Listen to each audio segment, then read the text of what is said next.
We should be live. Production, you can cue the joint on your ready. The Self Luv Show. Copyright joint disclaimer University. under Section 107 of the Copyright Act 1976. Prison of Allowance is made for fair use for purposes such as criticism, comment, news reporting, scholarship, and research. Fair use is a use permitted by copyright statute that might otherwise be infringing. Nonprofit, educational, or personal use tips the balance in favor of fair use. Let's like, share, and subscribe.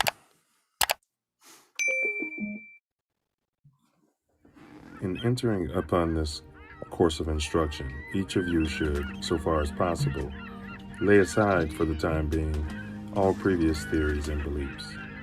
By so doing, you will be saved the trouble of trying all the way through the show to put, quote, new wine into old wineskins, end quote. Luke chapter 5, verse 37. If there's anything as we proceed which you don't understand or agree with, just let it lie passively in your mind until you have enjoyed the entire show. For many statements that would at first arouse antagonism and discussion will be cleared and easily accepted a little farther on. After the show is over, if you wish to return to your old beliefs and ways of living, you are at perfect liberty to do so. But for the time being, be willing to become as a little child, for said the Master in spiritual things, quote, except ye become as little children, ye shall in no wise enter into the kingdom of heaven, end quote. Matthew chapter 18, verse 3. If at times there seems to be repetition, please remember, the Self Luv Show is a lesson, not a lecture.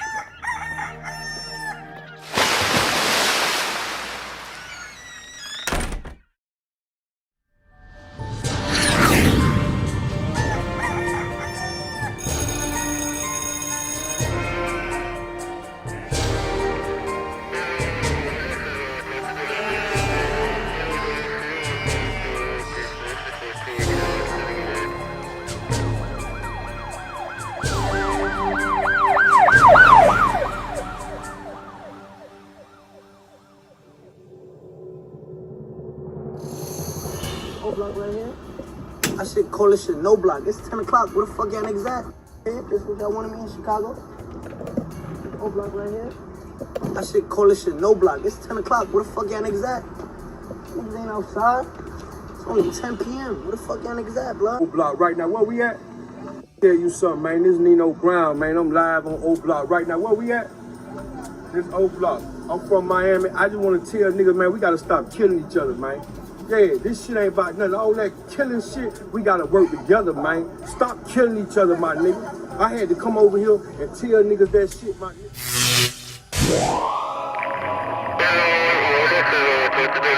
I'm right here. See where I'm at. I'm out here. Black Star Line cigars.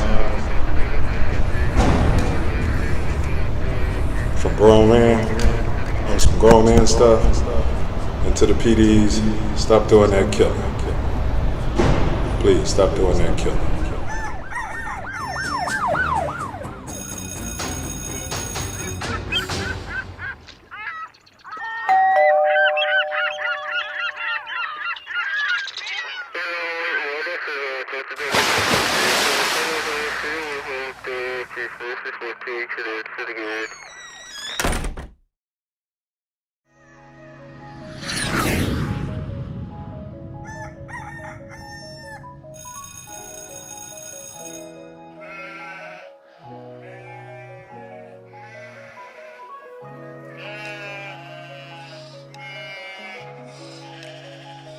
What are you looking at, slave?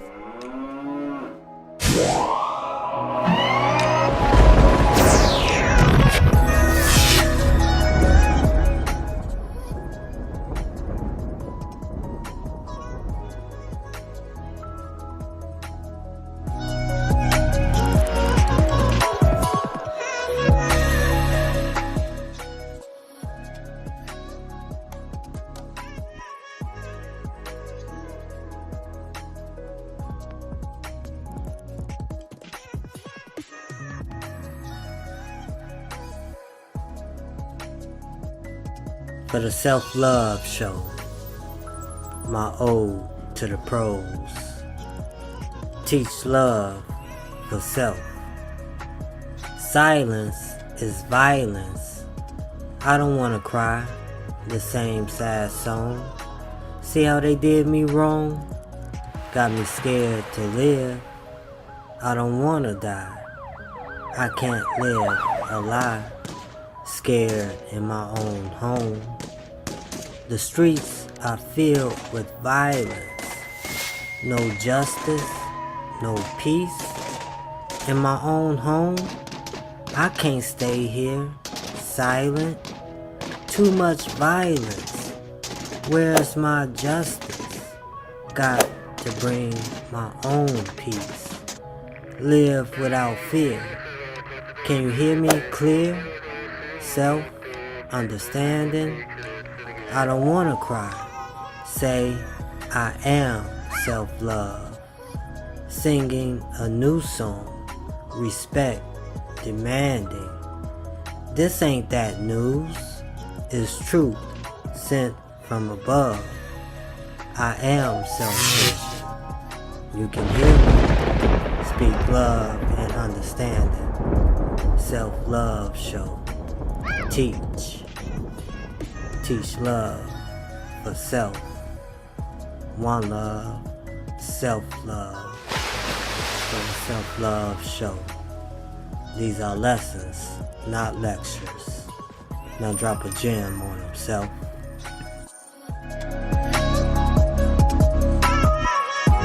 What's going on? This is Cotton. Be sure to subscribe to my channel if you haven't already, because subscribing makes you feel good. Do you still have them?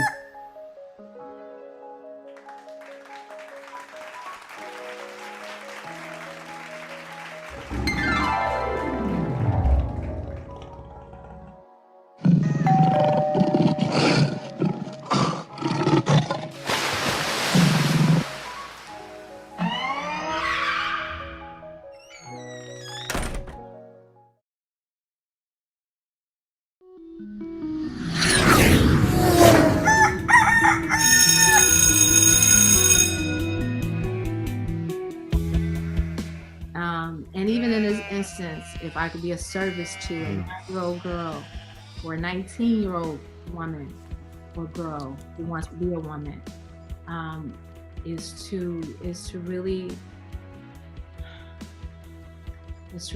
remember that self-love is the best way that you can receive love from anybody else, because it's coming from you.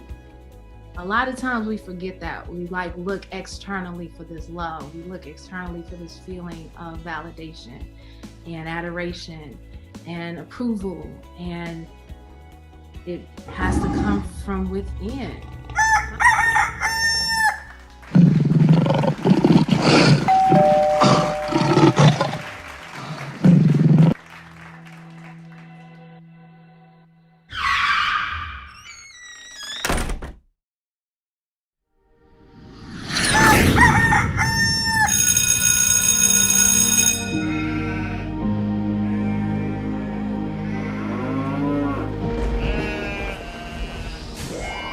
This is your last chance. After this, there is no turning back. You take the blue pill, the story ends. You wake up in your bed and believe whatever you want. You take the red pill, you stay in Wonderland. And I show you how deep the rabbit hole goes.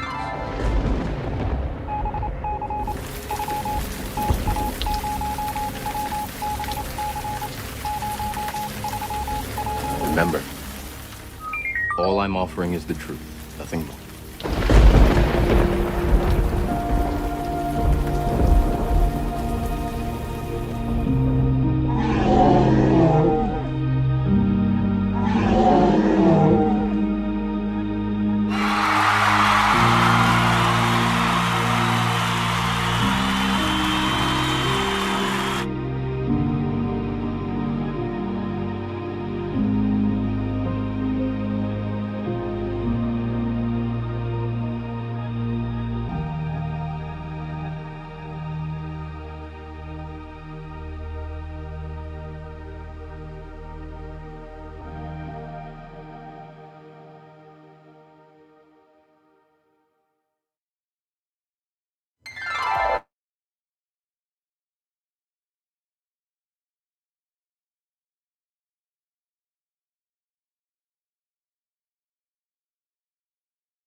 Okay.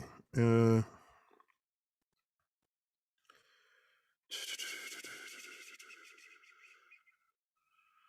right. You guys, I'm battling through COVID, so bear with me. Bear with me. Bear down, bear down, bear down. Let's see here. Cue the music.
What down, brother Wordsmith? What down? What you manifesting today, Self Love? Love, man. Most definitely. As always, I'm manifesting love. What about you, my brother? Yes, sir. Pure, magnanimous, unfettered. Often, they tell me, often harsh, but pure love just the same, brother. No doubt. What's going on your neck of the shot, fam? Man, got the heat all the way in. Hot water heater in. Thumbs are up. Nice. Moving in a great direction on the reconstruction of the house. Nice. You know, I'm sure your dad is smiling, you know? No doubt. Yes, sir. Yes, sir. Anything else going on in the Shy? They're starting this mandate thing on the 3rd. They'll no longer allow unvaccinated to go into restaurants or bars or gyms and such. I don't believe the government can control that because these are private places. Yeah, I'm trying to figure out how they're going to do that. They're trying to say they're going to fine these people. They don't. They're supposed to have a employee. I don't know how they're going to do it either, because you're supposed to have an employee that's dedicated to checking that upon entry. Okay, so you just got to have an extra $50 or something in your pocket. Say that works. Pay that cat, you know, a little money and look the other way, huh? Facts, man. They're moving crazy in this boy. Man. So what to expect on today's show. We're gonna always we got the Self Love Show quote of the day. Our Moor Growth and Development platform. It's a short video. We run that for y'all. And that's Moor, MOOR, Growth and Development. Free Larry Hoover and free Jeff Fort. Tattoo Tyranny. We run a short video, and Self Love and I, we unpack it. These tyrannical government officials, how they're moving. Speaking of how to move, our next one is always how to move or not to move, where we run an even shorter video and unpack if that's good for our communities. Should we be moving that way? Then we got our topic, which is joint university, prison is slavery.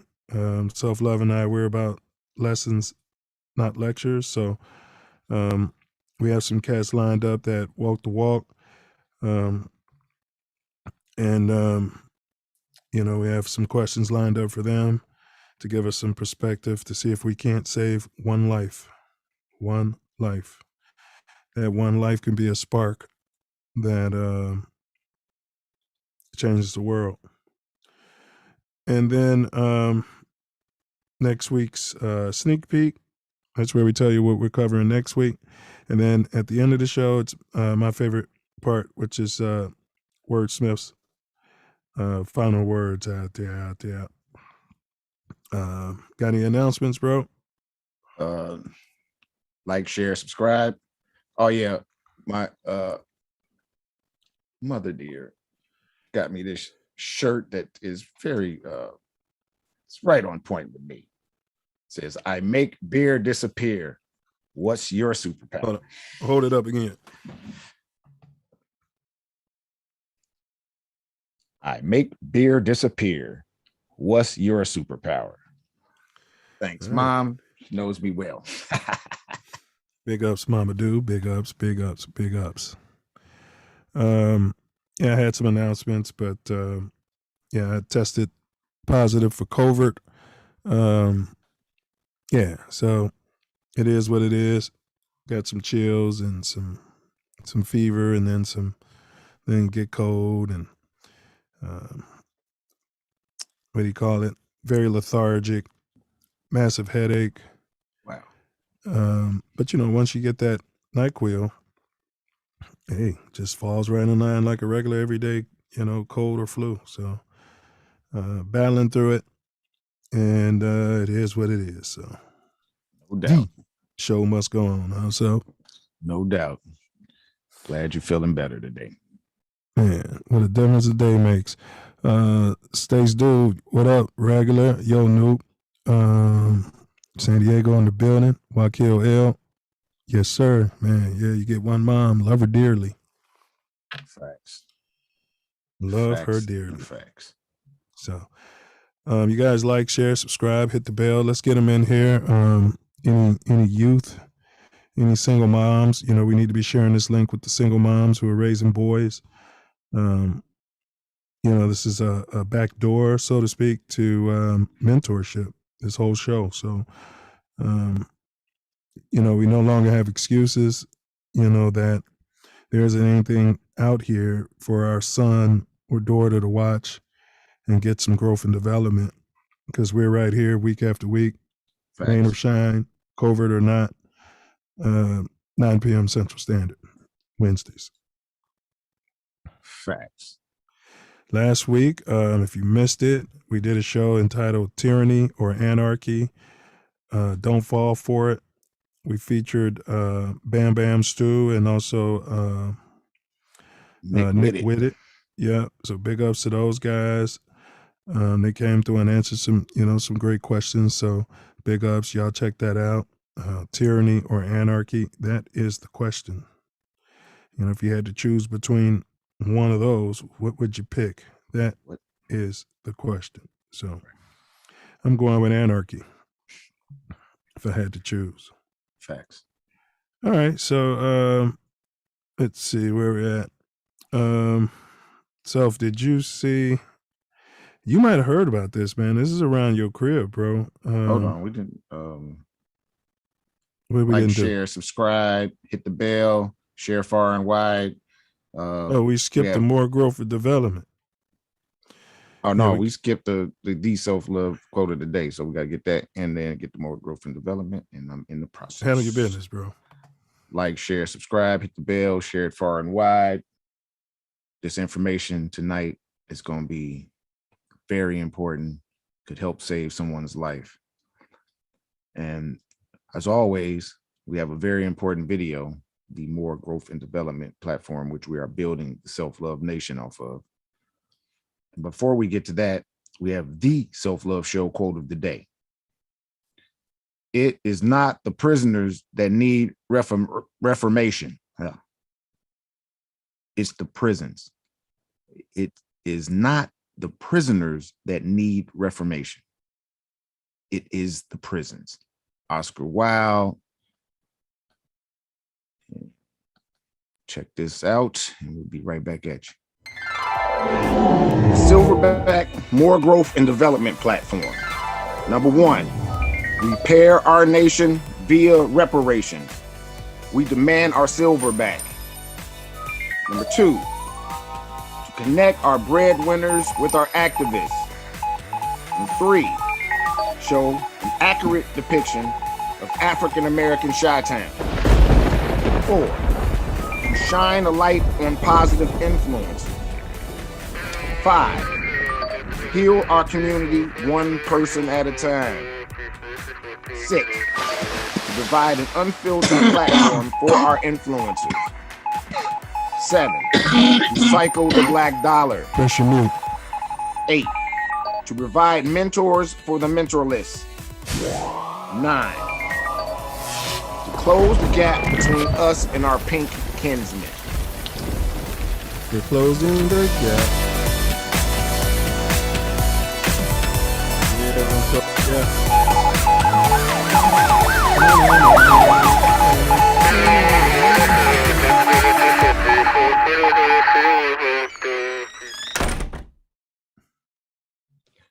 Whew. Water going down the wrong pipe is not fun. Yeah, right. It could be pretty painful. Yeah. I don't know what's going on with this green screen, but hey, it's gonna be what it's gonna be. I don't have the energy for it right this second. So yeah, absolutely. Yeah, man. Yeah, so let's get that financial gap closed. Get her closed. Got to. We have to. All right. It's imperative. Facts. So now we're gonna get into yeah, you might have heard about this, man. 3rd District. Lynched at the 3rd District. You heard about that? Lynched at the 3rd District. No, I haven't. Yeah, I know you stay pretty unplugged. All right, whenever you're ready.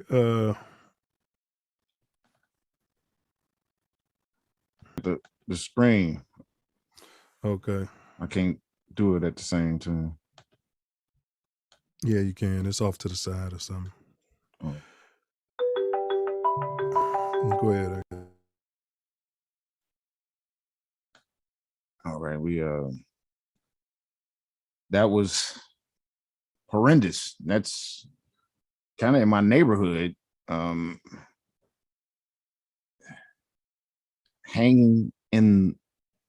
hanging. I just, every time this happens, it's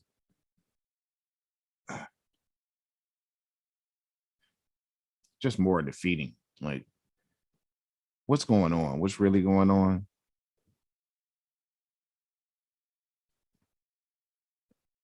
Hanging in the cell from a misdemeanor because she wouldn't leave. And then how is that even possible these days? So I don't know. Because the only way possible is if some help. That's all. Yeah, because I think they said she was bound and hung. what?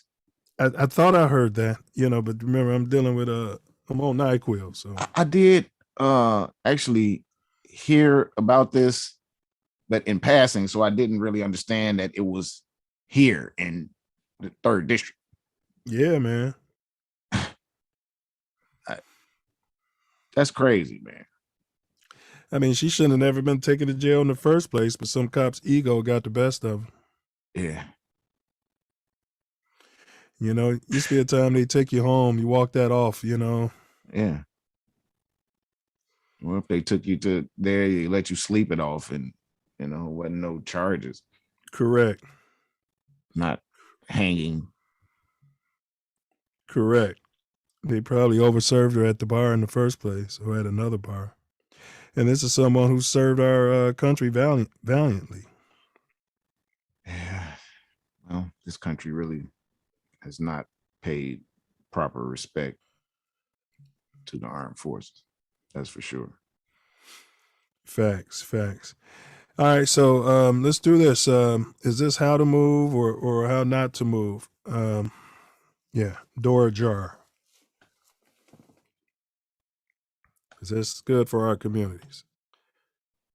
Has it come to this? Drivers leaving their back doors wide open to show thieves there's nothing valuable inside. The startling photo was taken in Oakland, California, in a region staggered by a wave of smash-and-grab robberies. Oh my God. Florist Parissa Hamat left that black SUV open. I leave my car door open so that there's nothing in my car, and they can see that there's nothing to take. Now across the bay, San Francisco's liberal mayor, who's facing withering attacks by conservatives for being soft on crime, has had enough. It comes to an end when we take the steps to be more aggressive with law enforcement, more aggressive with the changes in our policies, and less tolerant She's of all falling for it. that has destroyed our city. Here she is sounding like Rudy Giuliani. And there's surprising new information about the brazen smash-and-grab thefts plaguing the nation. The latest intelligence from law enforcement shows that the heists are often arranged on social media, flash mob style, and that the thieves may not even know each other before they zero in on their targets. In the good old days, flash mobs assembled out of nowhere in a public place, performed for a brief time, then quickly dispersed. These days, flash mobs could be more like this, acts of outrageous crime. They pick a target, and then they just put out the word on social media. There are a good number of people who know each other, but a whole bunch more who know, hey, it's time to go thieving. So even if you catch some people, that won't necessarily lead you to the others because there's no link between them. Exactly right. Wow. So, as far as leaving the cars open, is that it? I don't know about that. Somebody's gonna steal the whole car. That's what I was about to say. It just seems like it's inviting them to go in there and just peel that thing up and get up out of there out there. It's giving them easy access. So I don't think that works in Chicago. And then in the winter, have a whole homeless person living in your whip too. Right? And you'll have a car full of snow if you try that in Chicago out there. Or rain. Facts. Very true. Yeah, I hear you. So we're gonna. I think we're both saying that's how not to move, huh? Absolutely. All right. So you guys, make sure you like, share, subscribe. Like, share, and subscribe. We're gonna move on. We got the Dome teaser. Here we go. Self Love. What gets sharper the more you use it? What gets sharper the more you use it? Oh, I've heard of this one before. So. Yeah, thumbs up? Yeah, I've heard of this one before. So that one's for the chat. What gets sharper the more you use it? All right. Let's see if you guys can get where self-love is. All right, here we go. So, is that promo video in there? should. I think it is actually. Yes. All right, let's hit that. Let's see who shows up for this. We got Ant Dog in the building. No doubt.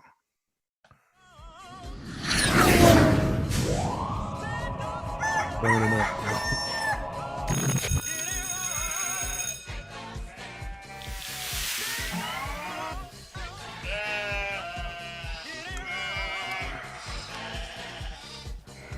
All right, well, you once again, Self Love beats the house, and y'all make sure y'all check in next week. It appears we're gonna have Bam on the show.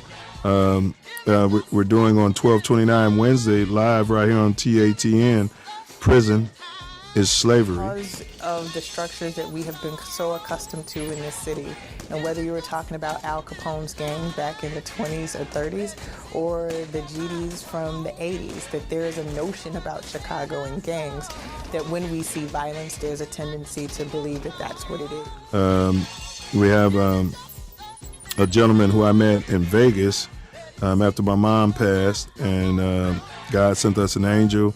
Facts. And he helped us, carry some of that stuff out of the crib. I think we certainly need to make sure that we don't have these organizations that are hell-bent on creating violence and mayhem under control, but we also have to make sure that we're addressing why people join gangs, what happens to our social structure when we have kids we're gonna unpack some 9, stuff 10, today. 11 feeling that there's more comfort and solidarity in a gang structure than they have in their community. But prison is slavery is next week. What say ye so? Prison is slavery. Facts. I'm looking forward to the conversation. I mean, the amendment 13. says slavery is abolished except for if you were in prison for Anything. For vagrancy, for not having a I was job. gonna say they went on to make the black codes, which meant that being black and not having a job meant slavery. So, U.S. incarceration rates, we're going to do this by race and ethnicity.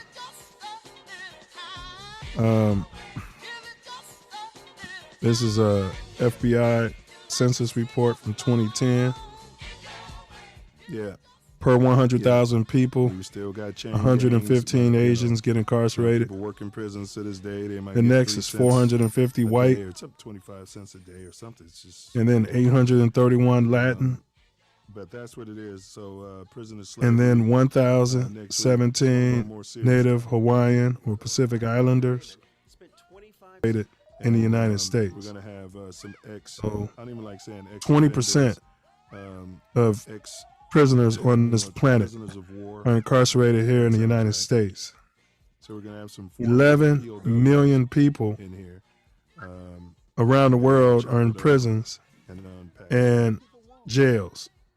The U.S. locks up a larger share of these people than any other country, with as many prisoners as the 194 countries with the smallest incarcerated populations combined. So, y'all check us out on the Self Luv Show Wednesday. let's see. So the U.S. incarcerates 2.3 million people at the time of this census. That's 20% of the total number. China, with as many people as they have in their country, they incarcerate 1.6 million. Brazil, with all the poverty, they incarcerate 747,000. Mother Russia, with all the communism, they incarcerate 527,000. India, with all their population and poverty, they incarcerate 451,000. Then you get Thailand, Indonesia, Turkey, Iran, the Philippines, Mexico, South Africa. Favorite part of the whole shebang. 194 countries with the smallest prison populations. They close out the rest. There's a problem in this country. Do you still have Incarceration rates amongst NATO members. Norway, 72 per 100,000. Denmark, 73 per 100,000. Netherlands, 82 per 100,000. France, 98 per 100,000. Italy, 106 per 100,000. Belgium, 108 per 100,000. Canada, 118 per 100,000. Luxembourg, 122 per 100,000. Portugal, 136 per 100,000. The UK, which is, London, Great Britain, 147 per 100,000. And of course we get the US, which we'll get into later. So, man, what's up, Ant? Glad you could do this, bro. How you doing, bro?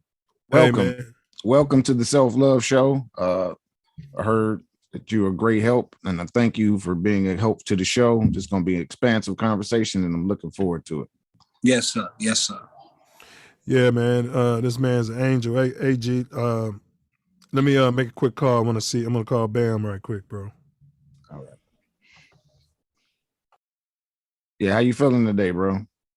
Man, I'm blessed, bro. I'm blessed, man. Everything good, man. We just out here, man, living, man, trying to, uplift our people, trying to uplift ourselves, raise our family. And so I think there's no greater title for it than self-love. You know what I mean? Facts. So that's what's up, bro. No doubt. And on the Self Love Show, we eliminated try. So, you know what I mean? You're not trying, you are achieving. Yes, sir. Yes, sir. So it's a blessing, man. I just want to thank you from the bottom of my heart for helping them and my brother from another mother and all that situation. Thank you so much. Oh, man, gratitude, man. You know what I mean? I was just doing my duty as a brother, as a black man, you know what I mean? As a family, man. We all one universal family, fam. So, I was just doing my duty in spirit, man. So, and this is this is the ramification of it. So that show you that it was all a blessed event, fam. No Yes, doubt. sir. Yes, sir. So Ant, man, if you got anything you're promoting or anybody you want to promote, like a business or something, have at it. And then if you could just kind of give a background of where you did your stretch and how much time you did. Gratitude. Well, currently I live in Las Vegas, Nevada. And after the show, if anybody wanted to reach out or talk further, I'm currently employed at Club Therapy, which is on downtown Las Vegas. They gave me the avenue to take the day off, man, so I could demonstrate this thought to the people. But that's where I'm at, Club Therapy. So I want to give them a nice plug. And if you're in the Midwest Chicago area, I like to plug the Entrance. That's in Harvey, Illinois, man. Our people run it as far as, Black-owned business, man, trying to be progressive, helping the community and stuff like that. So I just want to plug that in. Without a doubt, to my people, I want to plug the Self Love Show. We need to be in tune, and we need to be putting these ideas out and hearing thoughts and listening to the news that's not that news. Facts. Yes, sir. And then where were you incarcerated at and your time frame? Okay, I was incarcerated in the Indiana Department of Corrections. I'm originally from Michigan City, Indiana. And when I was 16 years old, I was incarcerated for a murder. And they sentenced me to the Department of Corrections in Indiana for a determined period of 50 years. And granted, like I said, I was 16 years old when I caught this case. And along in my incarceration, about 3-4 years, the appellate court in Indiana remanded my sentence, and I guess they did me a favor and dropped it from 50 to 40. And so I ended up doing 22 years on a 40-year bit. I was incarcerated when I first went to the Department of Corrections. I was at the Indiana Reformatory, which is now called the Pendleton Correctional Facility. Reformatory has to do with young people. You know, at the time I got incarcerated, man, it was a whole bunch of, I don't know if y'all remember, but I'm pretty sure you brothers remember, but in the early 90s, man, Congress had passed, I think it was the anti-terror, it was a bill that was passed. It was an anti-crime bill. And a lot of young men that was Joe from Biden's the 90s. bill. Yeah. Absolutely. Listen, man, a lot of young men, a lot of people that we grew up with. When I got to prison, and I had turned 18 when I had got to the Department of Corrections. But when I got to prisons, man, I seen a whole bunch of people that looked like me, and we was all the same age from all around the state of Indiana, man. So we were a part of this scheme. And so I started my incarceration out at the Indiana Department of Corrections, Indiana Reformatory. Then about 10 years off into my sentence, they sent me to the Indiana State Prison, which is in Michigan City, Indiana. And then from there, I went to a couple of lower level places after I got on into my bid. I did a couple of different stretches on the Supermax units, which everybody called the shoe and stuff like that. You know, I passed through those halls and stuff like that, man. So, but I did 22 years on that. But while I was incarcerated, though, you know, I got my GED and I went to college a little bit. I was going to Ball State University, and I tried to get involved into a lot of community programs to try to keep my mind focused, because I knew one day soon or one day later I would be stepping back out here in the community. Right. And I didn't want to come back out of the community the same person that I went in. I want to come out with a different attitude, a different spirit. And thank God I was able to get to that, you know. Facts. Yeah. I appreciate you sharing that, brother. You know, Self Love and I, we make it a point not to discuss cases, but you know, if you want to, that's all good. One thing though, I just want to give a quick breakdown of our show, and I kind of discussed this when I met you, Aunt. The thing about our show is, you know, we're putting our information as black men, as black people. You know, our quote that we use, bro, is until the lion learns how to write, then the hunter is always going to control the narrative. So what we're doing is talking to brothers so that, man, 100 years from now, maybe your kids can see this. You know, imagine if you could hear your great grandfather talking about how times was back in the day. You know what I'm saying? Absolutely. Imagine. Right. Absolutely. So history always writes it one way, but what we live in, it isn't really congruent with that. So that's like the main purpose of our show. And then we're okay with saving one life, man. If we do 1,000 of these shows and we save one life, Self Love and I, we happy with that, bro. And it's well worth it. Well, on that note, bro, well, let me tell you this, man. You know, even in that situation, man, I was fortunate, brother. And I told you this when we was talking. I was fortunate to where I ran into some older brothers that wasn't never getting out of prison. And they dedicated their life to saving one life or two lives. But their life was dedicated to helping the next generation of young black men that was going to see the street again. And so I most definitely agree with the platform and how you said. So what I'll do is I'll tell you a little bit about the prison system and what I learned and what it really is. Well, that's what we're here for. So let me just go through some of these questions with you, man, and then there's going to be space for, you know, a conversation. All right? Yes, sir. Yes, sir. So our platform, Moor Growth and Development, MOOR Growth and Development, you know, we played the video. So what's your take on, these are questions we ask every guest. What's your take on reparations? I think reparations is a serious dialogue that us in the black community or any other community that deserves it or that's entitled to it, that we should have. And I think that our community in itself, I feel that we are entitled to reparations. And I feel that that's a banner that we should be pressing, pushing in any level that we can, whether it be politically, socially, I most definitely am a proponent of reparations. Man, facts. Well, you won't get no debate from us on that one. What's your thoughts on mentorship? You were just talking about the OGs. What's your thoughts on mentorship, and how do you think that has played a part along your journey, whether behind the wall or outside the wall? Well, mentorship is a must. Hillary Clinton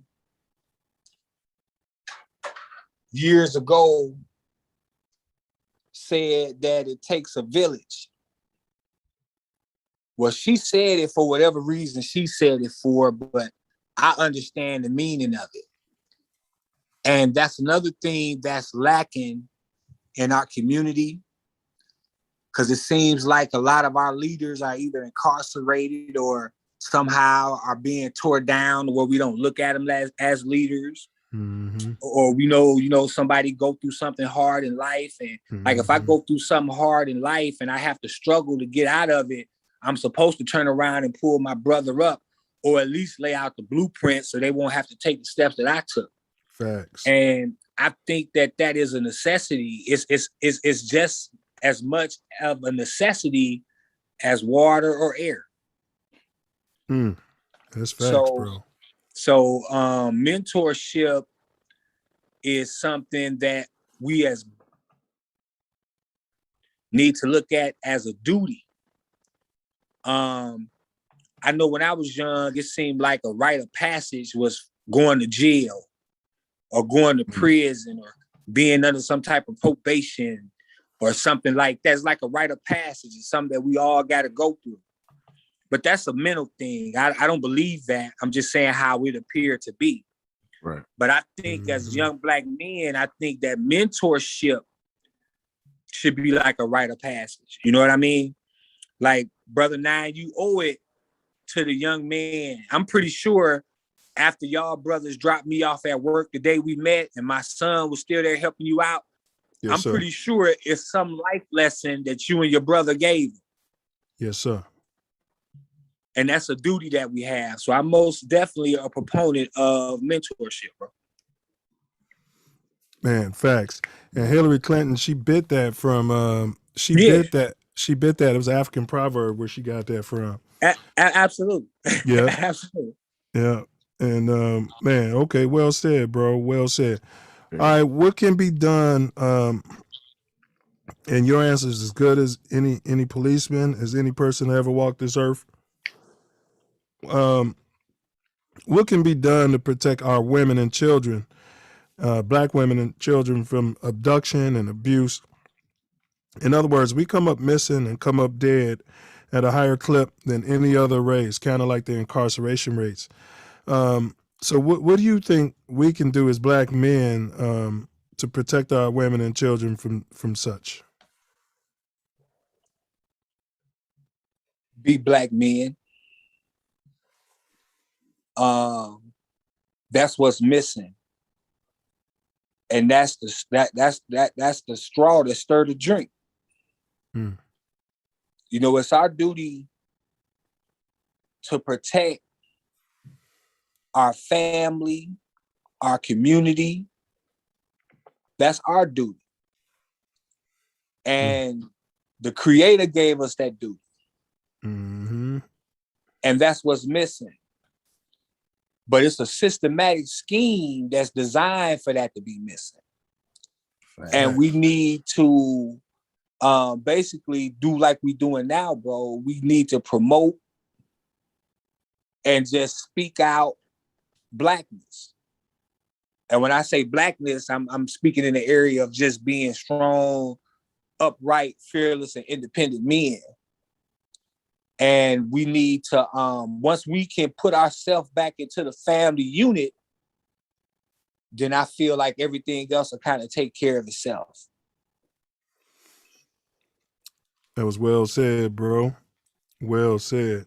Agreed. All right. You guys like, share, and subscribe.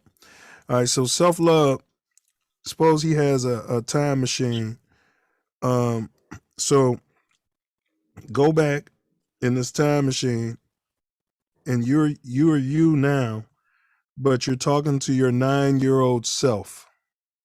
What would you say to your 9-year-old self? Hey, brother, that's a great question, man. The first thing I would do to my 9-year-old self is I would give him a hug and I would say, I love you. Because when I was 9 years old, man, I was really going through a lot in my life, man. And a kid should never, ever feel like don't nobody love them. And so that's the first step. You know, love is really the key to everything, man. You know, we'll protect our women when we love them. Because you protect what you love. What you love, you take care of.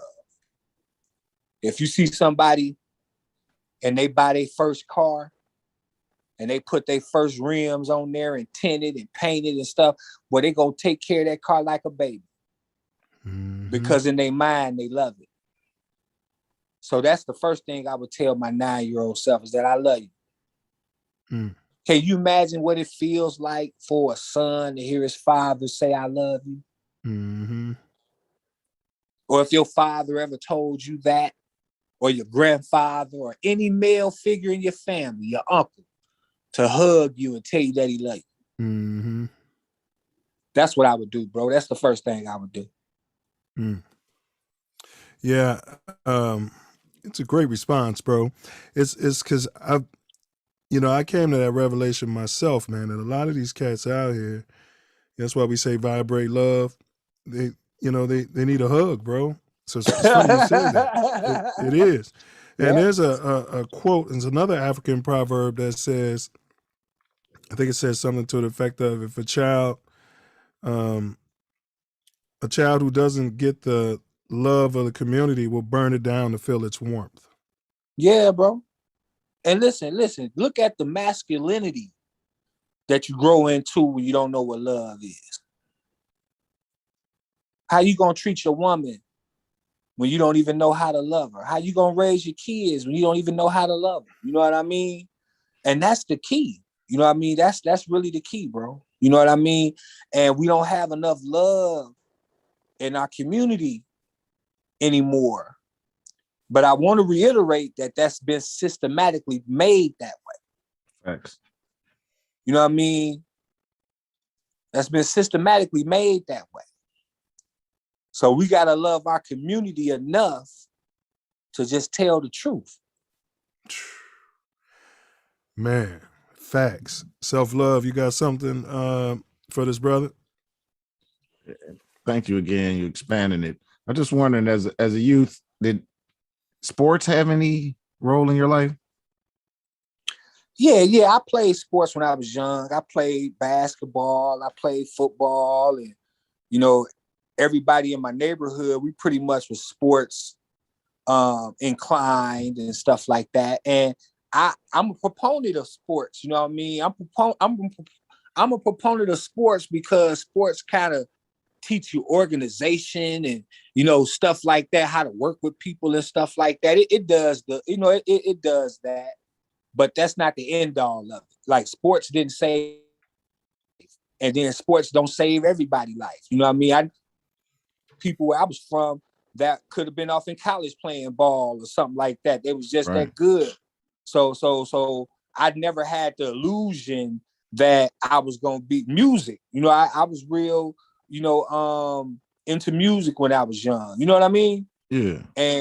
But to answer your question, yeah, bro, I did play sports when I was young. Yeah. Because as youth, sports was very fundamental to my life. So, you know what I mean? Yes. And sports is like I try to get my boys involved in things like that because it teaches you things that you need to be a man. You need to know how to work with people. Right. You need to know when it's time for you to, you know what I mean? It teaches you it pushes you to your limit till you get the best out of you.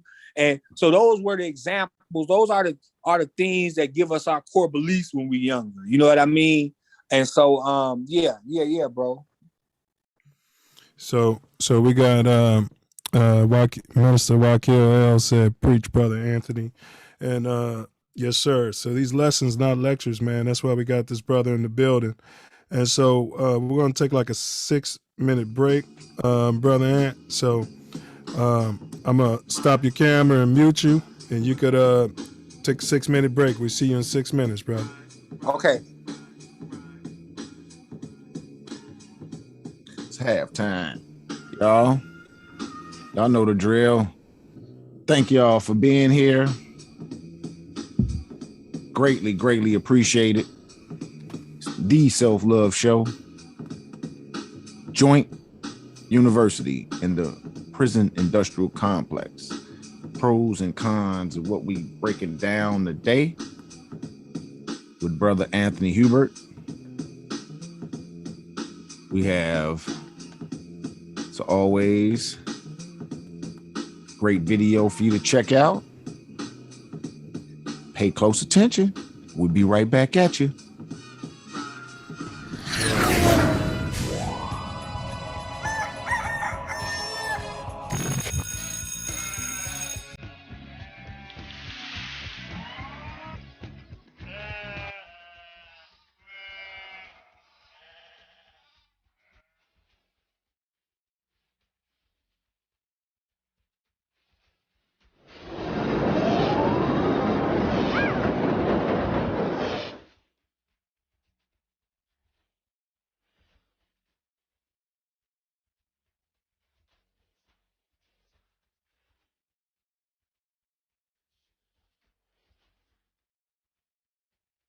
It's a few different things, but it's one specific person. I go to see this lady still to this day. She was my teacher, my 5th grade teacher. Coincidentally, you said 5th grade. I was in gifted school. I was like extremely gifted with numbers. Still am. Like I can do multiplication like that easy. So she was 5th through 6th grade at that point. Then once I went to 7th grade, she switched from 7th to 8th grade. So she was my teacher from 5th through 8th grade. Without that woman, my mind wouldn't be as open it is now and as expanded it is now. Her name is Miss Hardison. She still teaches to this day. And I still pull up on her. One day I pulled up on her, surprise her. I still pull up on her to this day just to let her know, like, you saved my life for real. Yes, sir. Yes, sir. And this ain't even just no Disney story, fairy tale shit, because you can go down the list of people who was sitting next to me. You know, like I said, my man got 120-something years. Man. And we used to be together all the time. I got niggas who addicted to drugs, and niggas who financially fucked up because they can't get their mind right. Man, I got trauma, bro. The trauma. Man. I got motherfuckers who got more years in jail than they got alive. It's just so much shit, and without that lady opening my mind to certain shit, I wouldn't have went that way. You know, you wouldn't even known it existed. The other stuff she I wouldn't even thought. Exactly, I would have just thought, okay, this is what it is, and this is how we're gonna live. There was her, Miss Hardison. There was my auntie. She moved my cousin out of the hood when he was in 6th grade, and I was in 3rd grade. So I used to be able to visit them, and they lived in a white neighborhood. So I used to see like the difference of like, okay, we living like this, they living like that. And it's like now I don't have to accept this because I see something else. Maybe I'm living in this physically. You said it don't have to be like this. There is another Yeah. Exactly. I can remember being a kid, you know, and what's crazy is I can say a kid on the block doing whatever, making our money. And I used to look in the sky and I used to say to myself, one day I'm gonna look down and everything will be different. And shit, that comes from seeing different, seeing that it is a different way out there. And yeah, maybe physically I'm right here right now. And real quick, Tupac said, what he say? Get my weight up with my hate and pay it back when I'm bigger. That line used to stay in my head as a kid. And when he said that, what I heard was get my money right and get away from this shit. I'm not gonna pay you back as far as hurt you. I'm gonna get out of this shit, try to get my people out of this shit. Right. But that's why I still appreciate that lady, Miss Hardison, because I want to get out of this shit. And a lot of our people are complacent. They don't know. They haven't seen that other shit. They think, okay, this is what it is. Then they get to a point where you go from, okay, man, I don't like this, to this is all I got. This is all it is. And you be feeling like I can't fight this big current. It's because you don't see this other shit. And I was able to see this other shit, and it let me know, like, shit, get your weight up, keep building yourself up. Keep going. Then eventually you can get to the other side. Shit, I got to the other side of that wave, my nigga. Look, I can't go. I'm not going back. Right. On the other side of that wave. Right. I'm not going. Hey, Self, I remember I was talking to him, and hopefully we'll get into it later. One time on the way to the crib, and he was talking about like some of the rappers, and I wasn't into the drill. Like, he would be asking me, you heard of such and such? And then if he played a song, I'm like, okay, yeah, I know that, but I didn't really know him. You remember I had tuned out. I didn't really know what the hell was going on. And then you start hearing in the news, rapper killed. But, I was tuning out. And, but he had mentioned certain cats, and he was telling me he was like in the business, managing different people. He was like, man, these cats wild though, bro. And I'm like, but you wild. I don't know if you remember that. I don't mean wild, but I'm like, and I was telling him. On the I can remember the E-way, right by the train. Drive down the E-way. Smoke this shit. What's going on? This is Cotton. Be sure to subscribe to my channel if you haven't already, because subscribing makes you feel good. Do you still have them?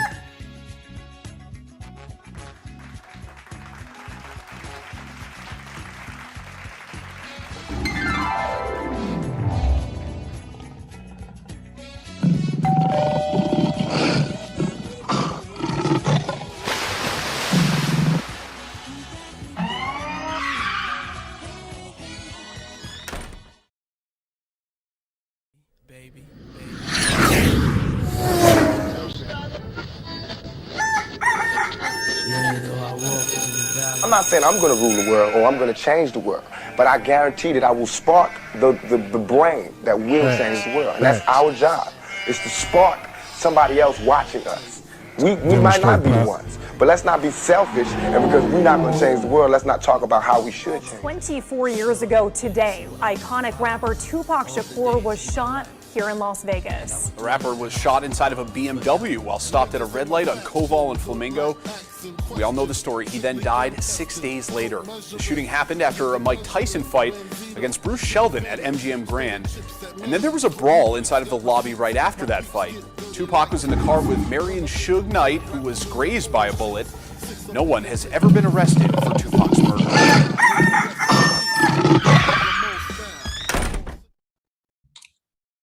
We're back. Give it all and I won't slow. Yeah. I'ma show the world what they don't know. Sure. I'ma be the one. I'ma be the one when I'm done. Woo. Welcome back. The Self Love Show, where we're breaking down Joint University and the prison industrial complex, pros and cons, with brother Anthony Hubert. And man, it's been expansive so far. We've gone through most of the questions that we asked our guests, and it's going to expand into a whole new round in the second half. Looking forward to the expansion. Trife Mac was in town. I couldn't even get up with him now. What happened? I had too much going on. And then when I didn't, he had going on. It's all good. It's all good, bro. Big ups, Trife Mac. Big up, Trife. Yeah, and I'm gonna check you out, man. Next time I'm in Vegas, bro. Come by your spot, man. You know what I'm saying? Bless y'all. Yeah, please do that, bro. Anytime, man. My doors is open to you, fam, and the family. And you know what it is. Yes, sir. Yes, sir. Yeah, one of the guys in the chat, he in Vegas, man. Y'all, he good people, bro. Yes. He from Chi, but he live out Yes. in Vegas. Yes, sir. All right, so we're gonna jump into the second half of the show. Let's see. So segment 2, where we're covering pre-prison, the predictive programming. So my question for you, brother, if you could briefly describe where and how you came up as a shorty. So was it Michigan City? Yeah, I'm born and raised. I'm born in Michigan City. That's where like the roots of my family is from. But you know, we kind of spread out in the Midwest. So I lived a little bit in Chicago. I lived a little bit in Milwaukee, Wisconsin. I lived a little bit in Michigan. So I kind of touched a few different environments for some years and got a few different little things. You know what I mean? Yes, sir. Yes, sir. So what messaging, if any, were you receiving from elders or OGs during your early life? Like, what it was any of the elders dropping jewels on you as you was coming up? I don't think that, you know, my uncles, you know, I have a real close bond with my uncles, man. And my uncles them used to drop some jewels on me when I was younger. But I wasn't too receptive to what they was talking about. You know what I mean? So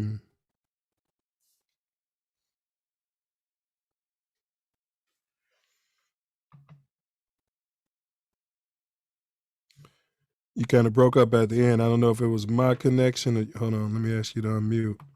So you said your uncles, I heard you say your uncles were talking to you, but you weren't receptive.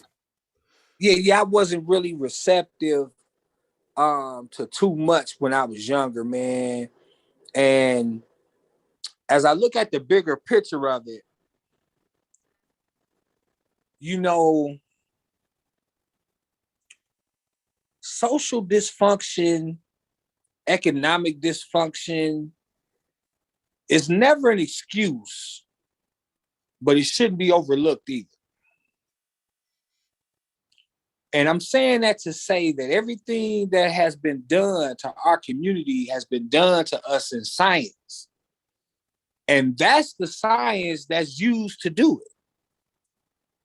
So I wasn't receptive to what a lot of them was talking about because I feel like it didn't affect me. And what I mean by that is, you know, when I was young, you know, my uncles and them be out there fixing on their car and or you know, doing something like that. And they telling me that this is how a man make his money. You know, a man got to take care of himself. And they basically just teaching me a trade, but they ain't what I'm looking at on the everyday life. You know what I mean? Fixing cars and stuff. I'm thinking what I want and what I'm not having at home. You see what I'm saying? So my antenna was kind of blocked to what they was talking about. And then, you know, when I go to the city or if I go to Milwaukee, you know, it's a little faster than Indiana. So you see what I'm saying? So I got a whole bunch of things that stimulate my antenna. And just what the elders was talking to me about, my antenna was too cloudy where I wasn't listening. And then I didn't really have a chance to listen till I sat down in prison. You see what I'm saying, bro? Absolutely. Absolutely. Yeah, it does seem to be a schism. And I know that the science behind it, we get like as you're coming up, it's all about, I ain't gonna say it's all about money, but money is a lot in this country. It's a capitalist society. And so if you have an OG or an older person talking to you and you got more money than them, it's hard to really process anything they're saying. You know what I mean? Like, why would I listen to you and I got more money and they trying to tell you. Like Right. you don't get it. Like what you talking to me about? You know what I mean? Right. And I'm saying that's because we've been indoctrinated to think that way, though. Facts. Because this society tells us that if you don't have nothing, you're nothing. Facts. And they indoctrinate that into you as a kid in school, and you know what I mean? All in the TV shows you watching and everything, bro. Shows, you know what I mean? All Music, this, you know, movies, television, all the and media. music. All that ain't nothing but social conditioning tools and stuff. You know what I mean? Absolutely. Social programming. And then when you young, you know, you acting this out. You know, this is how you being indoctrinated to be this way or that way. You just acting out what's, you see what I'm saying? And absolutely. And you don't look at it that way. And I didn't have time to look at it that way till I was able to sit down. And then when the OGs was talking to me, my antenna wasn't blocked. and I could be more receptive to the message. You know what I mean? Facts. Yeah, I call it calcification of the third eye. You know, your third eye gets calcified, but then, you know, a lot of cats, that's why their skin get clearer when they go to the joint. They have less poisons. All that. Yeah, yeah. Less TV All time. that, bro. Yeah. All that, yeah. bro. You know, I come home, man, I'm 43. But if I be talking to somebody and they'll be like, I ask them, you know, in the conversation, they be like, man, how old is you? And I say I'm 40. I'd be like, before I answer, I say, how old you think I am? And they be like, man, you gotta be about 32, 33. I'd be like, thank you, man. You know what I mean? But I'm 43 years old, man. You know what I mean? Right. So, all right. Well, looking back, any similarities between the public school system and the prison industrial complex? Meaning, do you feel as though you or we, as Black men, were being conditioned for, as opposed to going off to a university, that we were being conditioned for the joint university?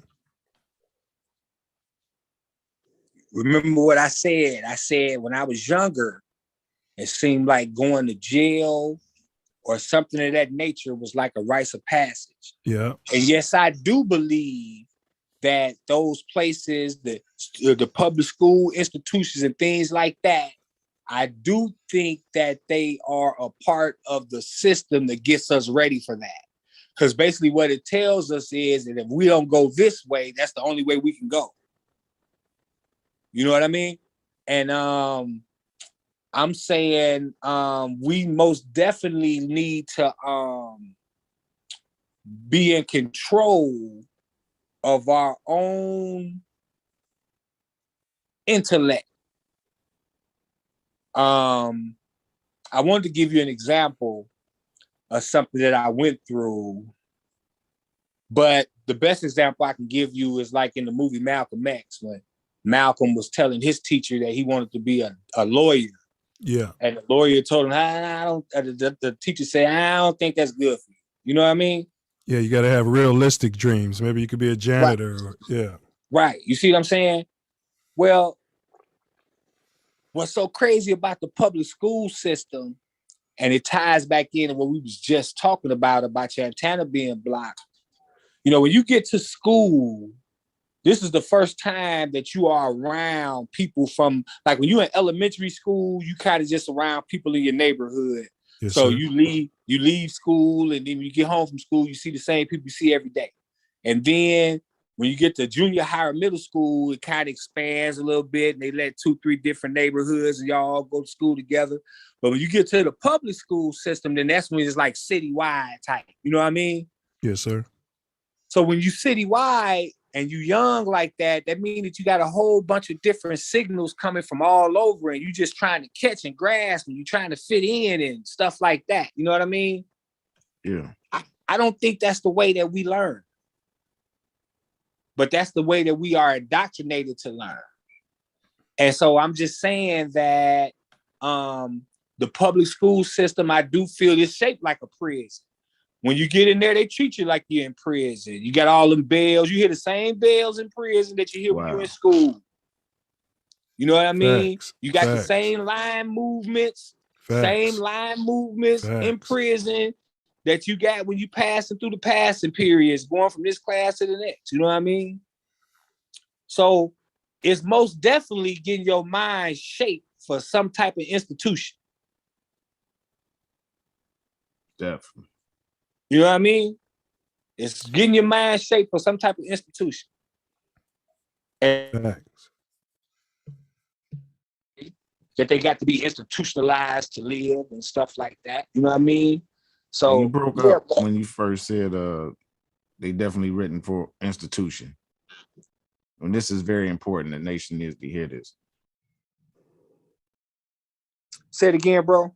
I said you broke up when you said they setting you up for some type of institution. You was talking and they broke up really bad, and I think it needs to be heard. Oh yeah. I was just speaking about how, like, when you in school in the public school system and you going from one class to the next, you hear a bell, and then this bell, through the bell system, You know, they tell you it's time for lunch, it's time for recess, it's time for this, it's time for that. And I'm just saying it's the same way when you're in prison. You know what I mean? Yeah. In prison, they might feed you every morning at 6 o'clock. They might roll your door to go to breakfast. And they do this to you every day for as long as you're incarcerated. Right. So if for 1 second, for one day, something happened and they didn't roll that bar at 6 o'clock, you're gonna be like, hey, what's going on? It's time to go eat. Right. They done trained you, you know what I mean? And that then, you know, around 6 o'clock, you start getting hungry. Like, hey, it's hungry. Where breakfast at? You know what I mean? Right. Well, that type of mindset starts in the public school system. You know what I mean? Fact. Right. Well, you kind of going into it. My next question: can you describe what it feels like to be incarcerated? Meaning, I could imagine it's different when you first go in, and then as you've been in a while, and then I've heard I know guys who's been incarcerated as well.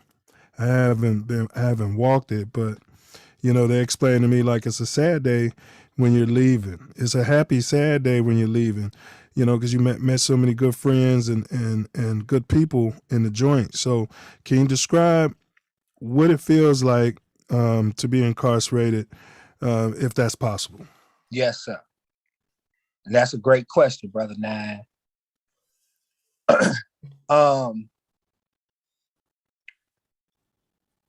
It feels like survival. And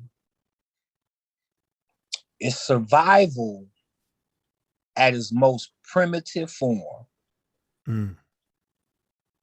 See, in prison, you got to be about what you is. Your yes got to be yes, and your no got to be no, and your word got to be your word. And you got to stand on that the whole time you there. It's survival. Now, check this out. Incarceration a little different for our community than it is, let's say, the white community. And what's different about it is that when we go to prison, it seems like we already trained to be there. So our experience in there is going to be a little different. We go there and get comfortable. You know what I mean? We done made an extension from wherever we from. And so we stand on that. Where you from? I'm from the city. I'm from over here. I'm from over here. And we standing on that just like we'll be standing on that out there. You know what I mean? So it's survival, bro. But this is the thing. Ain't nothing wrong with survival. Because you got to do a lot of things to survive, bro. You got to educate yourself. You got to grow in some areas. You got to stand firm in some areas. You see what I'm saying? So you can take that situation and turn it into a womb to where you can nurture yourself. You can take it and turn it into an institution like opening up your mind. I got there, man. If I wouldn't have never went to prison, I wouldn't have read the books that I've read. I've read The Destruction of Black Civilization by Chancellor Williams. I've read the ISIS paper by Dr. Francis Cress Wessling. Yes. I've read Message to the Black Man. Yes. You know what I mean? I wouldn't have read them books had I been out on the street. You know what I mean? So I'm just, the best word I can give it to you, bro, is just survival, bro. Prison is survival, bro. And then I was there for 22 years. Can you imagine how the world changed in 22 years? And then I have to get out after doing that and make it. Man, especially since you was there since you was 16. So 16 years, 22 16 years is more than you had lived before. That's a life sentence. You know what I mean? You see what I'm saying, bro? So that's why I'm thankful. And that's why I'm grateful for the brothers that I ran into in prison, fam, because they explained that to me. Like, listen, young man, this ain't nothing. You gonna touch the street again, man, and you really gotta be ready, man. That's a blessing. You see what I'm saying, bro? Yes, man. You see what I'm saying, bro? Absolutely. So I'm just gonna say survival. When I say survival, I don't want anybody to get the impression in their head that I'm talking about stabbing and killing and stuff like that. Right. I'm talking about just living. You know what I mean? Like I had a cousin that I was on the phone with when I first got incarcerated. And my mother had went, she wanted him to talk to me. And he said, listen, nephew, he said, you're about to go through some stuff, through some things that can't be explained in words. Like you'll probably never be able to fully express the feeling of what you finna go through.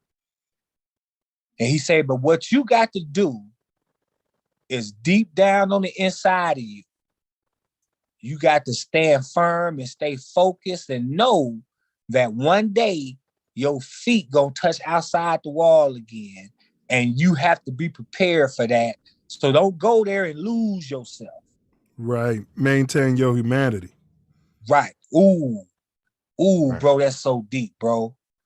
Because, bro, it's a lack of humanity. The conditions are primitive.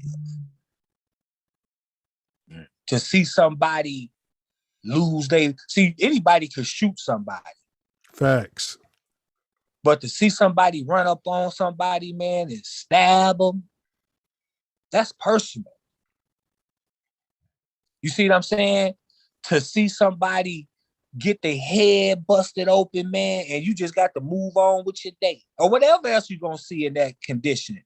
You know what I mean? It's a condition. It's a sorry, sad state condition, bro. You know what I mean? And you got to you got to hold firm to your humanity, man. And prison is going to desensitize you to a lot of stuff. You see what I'm saying? It's going to desensitize you to the plight of other people because you got to mind your business. You see what I'm saying, bro? It's a lesson. Yeah. It's a lesson, bro. So the best word I could give you for your answer, for your question, bro, was survival, bro. Well, you kind of went into it. Can you speak on some of the security protocols and how y'all was moving within the joint? Because you were just talking about, certain pitfalls that could take place, with the shanking and all of that. Yeah. Can you speak on like the security? And I'm not talking about COs. I'm talking about what the men were doing to protect self. Yes, sir. Well, it's a natural thing for when you get into a situation where you're incarcerated, you're going to be around your own. So what that mean is when the Asian brothers come to prison, if there's any Asian people there, that's who they're going to be with. Mm-hmm. Latino brothers and you know what I mean? That's how it is. And then we section off into whatever thing that we're running with. So as far as us, I came in the joint and I was young when I come into the joint, but I come into the joint standing on my square. You know what I mean? Yes, so I come in and I fell off into the rotation with the vice lords. And we ran it just like the script tell us to run it. You know what I mean? We moved as a group. It's lawful to move as a group. Can't nobody break our group movement. If you break our group movement, the place automatically finna go up. You know what I mean? Yes, and sir. We ain't the only group that's like that. You know what I mean? If we're in recreation and we finna go to the shower, we got S outside in the shower. And ain't nobody coming off in that joint. And, so it's just basically about moving as a whole, because that's your security. Your security is moving as a whole. You know what I mean? And even the groups that's, the Muslim brothers and the Christian brother, everybody move as a whole, man. And you don't break different group lines, man. You know what I mean? Mm-hmm. So basically that's what it is. So you ain't just walking around by yourself and Listen, stopping man, people's movement. If you're not plugged in with something, that's probably more dangerous than anything. You gotta be plugged in with something. You know what I mean? Because that's the law. You know what I mean? It's just what it is. You know what I mean? So, if to be honest with you, you can't even go there and plug in with nothing. You kind of got to be a babe man coming off in that thing. You know what I mean? Yes, so right. Like I told you, it's very primitive, man, And so security is like the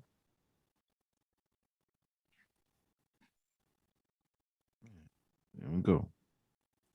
The police can't even break out security. Dude had a long lag. As soon as you say something special, oh wow. Yeah, you know, that's it. KKK. Wow. You know, this topic.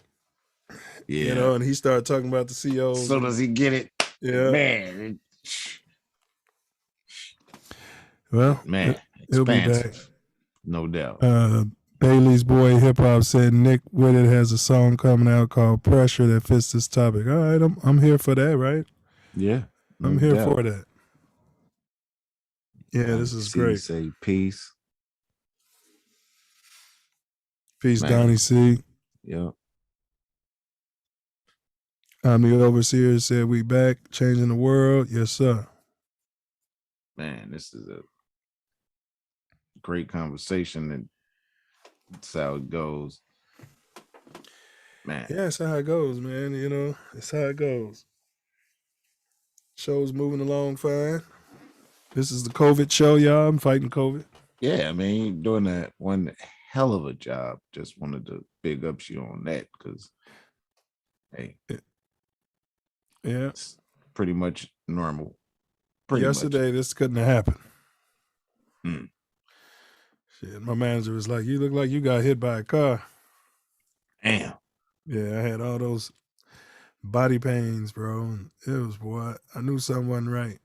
And yeah, COVID's man-made. Definitely. It's man-made. My body's processing all of this, creating its own antibodies. So facts. That'll be good. No doubt. As I have mine. And it's weird. He should. What's that? As I have mine. Yeah. You know, a while back, but whatever. Yeah. Yeah, he should be back though. Yeah. Did he know he was off though? Right, he can still be talking, huh? Yeah.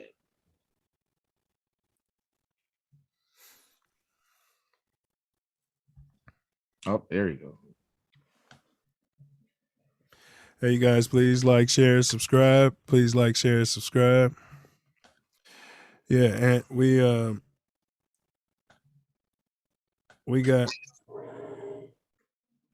believe we've been hacked by the Triple K. Whenever people start dropping jewels on, you was talking about the CEOs, and then all of a sudden you got booted. So you remember what you was talking about, bro? Yes, sir. I was just saying how security was like the everybody for every group. You know what I mean? You break security, that'll send the joint up. You know what I mean? Like the COs can't even break out security. You know what I mean? So when they see us coming through that thing, because let me tell you why. I can take everything in the 22 years in prison. I can take everything that happened to me and that I've been through and saw in prison at that level, and I can apply it on this level out here. And notice what I said. I said that the COs couldn't even break our security. Why? Because we was united and we was together. Facts. So just imagine if we was united and together out here in this institution. Facts. And that's why we need to be united in issues like reparations and issues like, you see what I'm saying? Because if we united, they can't break it. Yep, and that's why they do everything possible to keep us separated, separate the men from the women, the older men from the younger men, and you know, they got so many ways to divide us. Well, I want to jump. Well, that's the Willie Lynch. Go ahead, bro. Go ahead, speak on it. No, I was just saying that's the Willie Lynch theory and method that they use to keep us all divided. You know what I mean? Because if you divide people, that's how you conquer them. So the minute you start uniting your thoughts, unity, The minute you start demonstrating the unity and uniting your thoughts, that's the best weapon in the world. And I'm not talking about nonsense when I talk about weapon. I'm talking about weapon as in securing yourself. You know what I mean? That's Yes, the big. sir. Yes, sir. Well, let's roll to the next one. Describe, if you will, the ingenuity I've heard about, the creativity that political prisoners of war utilize to try to sweeten the situation. You said earlier, we as black men, we kind of just, it's like a continuation of what we was doing on the street. So I heard people making alcohol. So can you kind of speak on some of the creative things that cats were doing behind bars?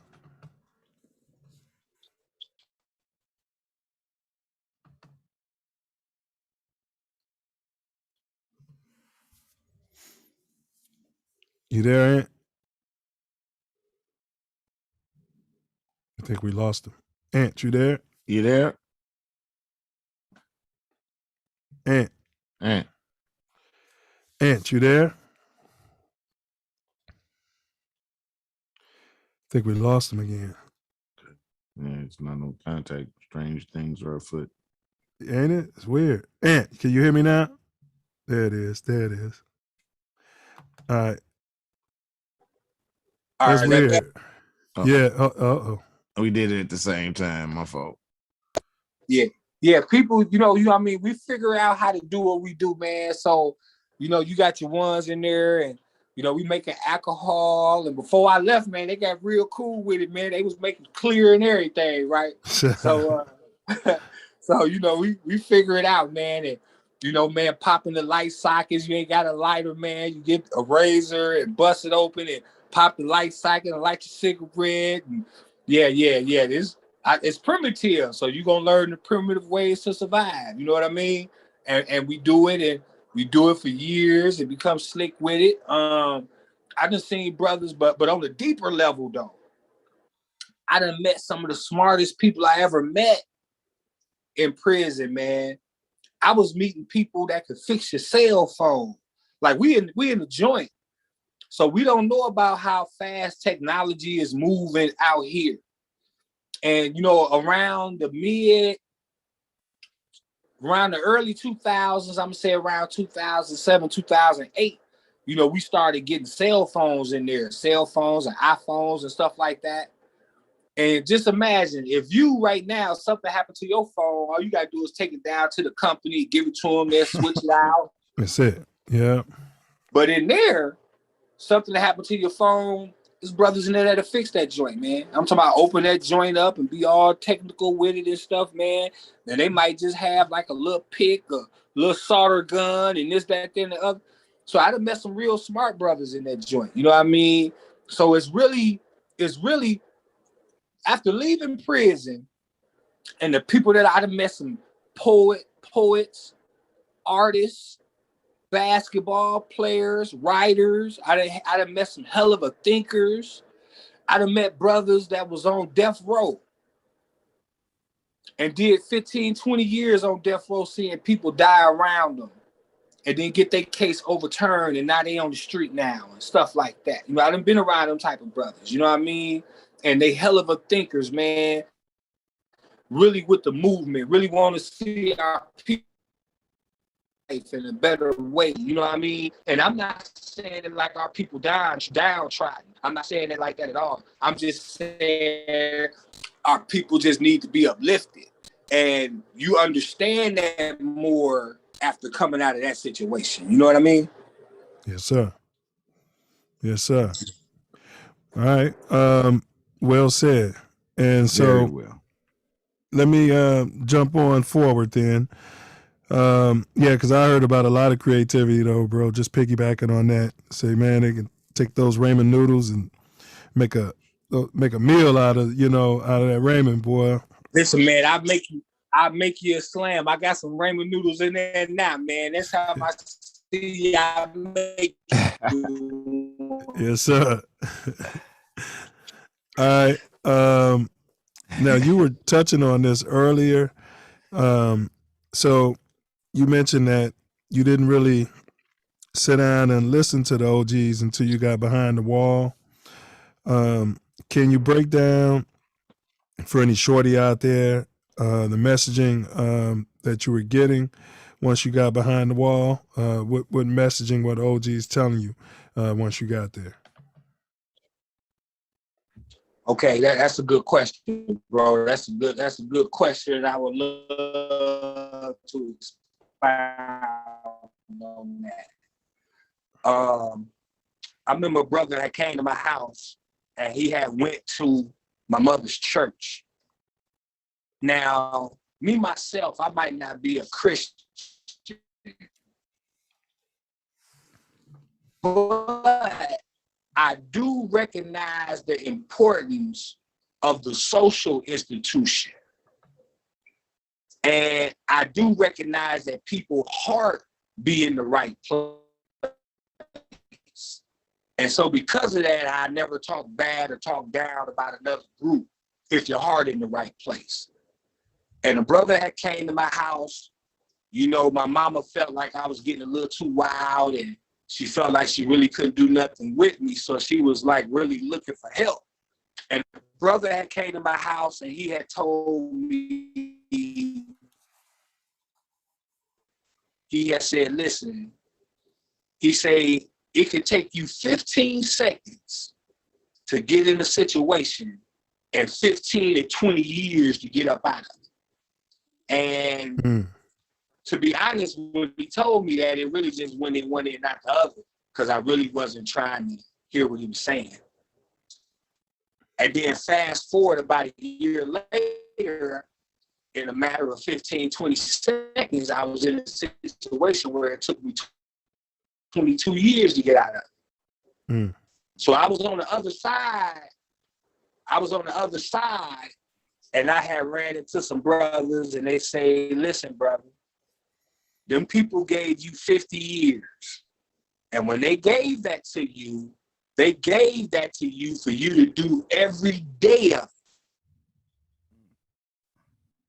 And if you don't get it together, that's what it's going to be for you. Or you can act like you got some sense, or at least like you want some sense, and we'll start chopping that down. And just thank God I paid attention this time. So those would have been the OGs. Yeah. And not just with that, they didn't just tell me that. They showed me the love. Walked around the place with me, you know, teaching me different little things. You know what I mean? It was just like being in college. You know what, bro? It was like growing up all over again. And you was talking about people leave prison, it'd be a happy, sad day. Well, that's what be sad, because it'd be just like when you come into the institution, it's like you born and you be spending 7, 8, 9, 10 years with people. That's the same amount of time you spend with the people that you grow up with and go to school with and stuff like that. And so after about 15, 20 years, y'all about to separate. You know what I mean? That's like, man, my brother, I'm leaving my brother, I'm leaving my friend. You know what I mean? Man, my mom passed away while I was in the joint. And I don't know how I would make it. But I had some strong brothers around me, man. You know what I mean? And they came, man, and they treated me. I ain't gonna say treated me, but I felt like I was with my family that I had been on the street with. Yes, sir. And everybody just gave me, you know what I mean? It's like it's deep, fam. You know what I mean? That's the only way I can explain it, man. It's like life. It's like you still living life. You know what I mean? So you still building the same connections mentally and spiritually with people that you would be doing with the people that, you know, you might got a friend right now and y'all been friends since y'all was in 2nd, 3rd grade. And y'all might still call each other, hey, bro, how you doing? How this here? You see what I'm saying? Well, it's the same way. You know, I left prison. I've been home 6 years now, but I still got brothers that call me. You know what I mean? If they need a little something, I'm going to run it to them. You know what I mean? Bro, my book's hurting kind of bad. You know, I know their situation because, you know, we When we behind the wall, you know, a lot of our doing time like that, we lose a lot of our main support system. So I know what they're going through. Their mom done passed away 2-3 years ago, and they're not really hearing from nobody else. But that's my brother. So I never leave him in that situation like that. So if he get in contact with me and tell me he need a few dollars, man, for some noodles and some commissary, I'm gonna send it to him. You see what I'm saying? It's the same bonds. Where if you meet your brother and he say, man, you know, I got this going on, I need a little help, my rent due and stuff, that's your brother, you gonna help him out. You see what I'm saying? So it's the same thing, just on different levels, bro. Well, that brings me to, what's the importance of visitation, commissary, and mail? It's very important. It's very important because, number one, that's your family that's there. And for whatever reason, Hold on, bro. You breaking up. Being your family. Him that's there. Okay, can you hear me a little better? Yeah, we got you now. Go ahead, bro. Okay. For family members, let me tell you something. Prison is designed to break the family up. That's why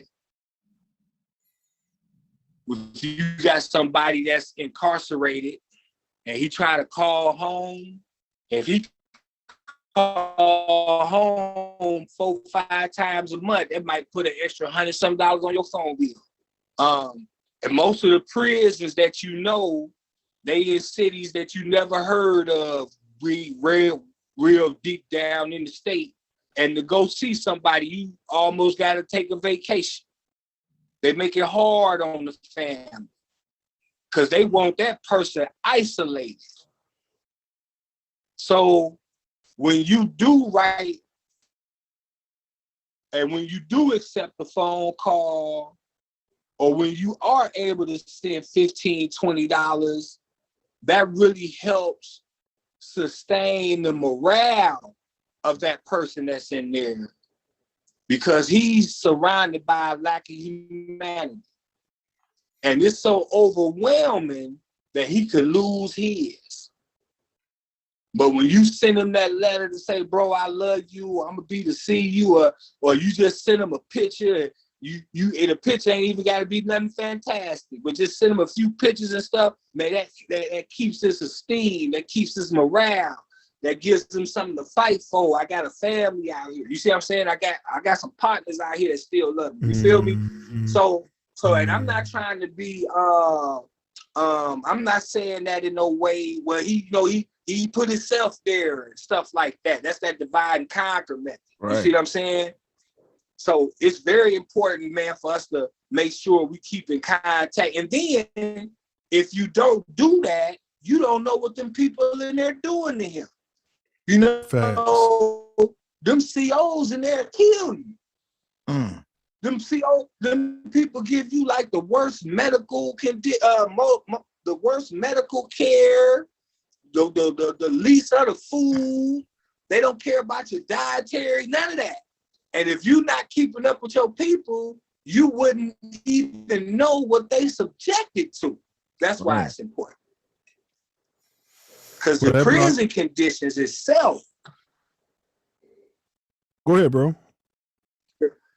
Yeah, the prison's condition, they self are at its lowest level. Well, I just seen them people get. That brought me to COs, man. Hold on.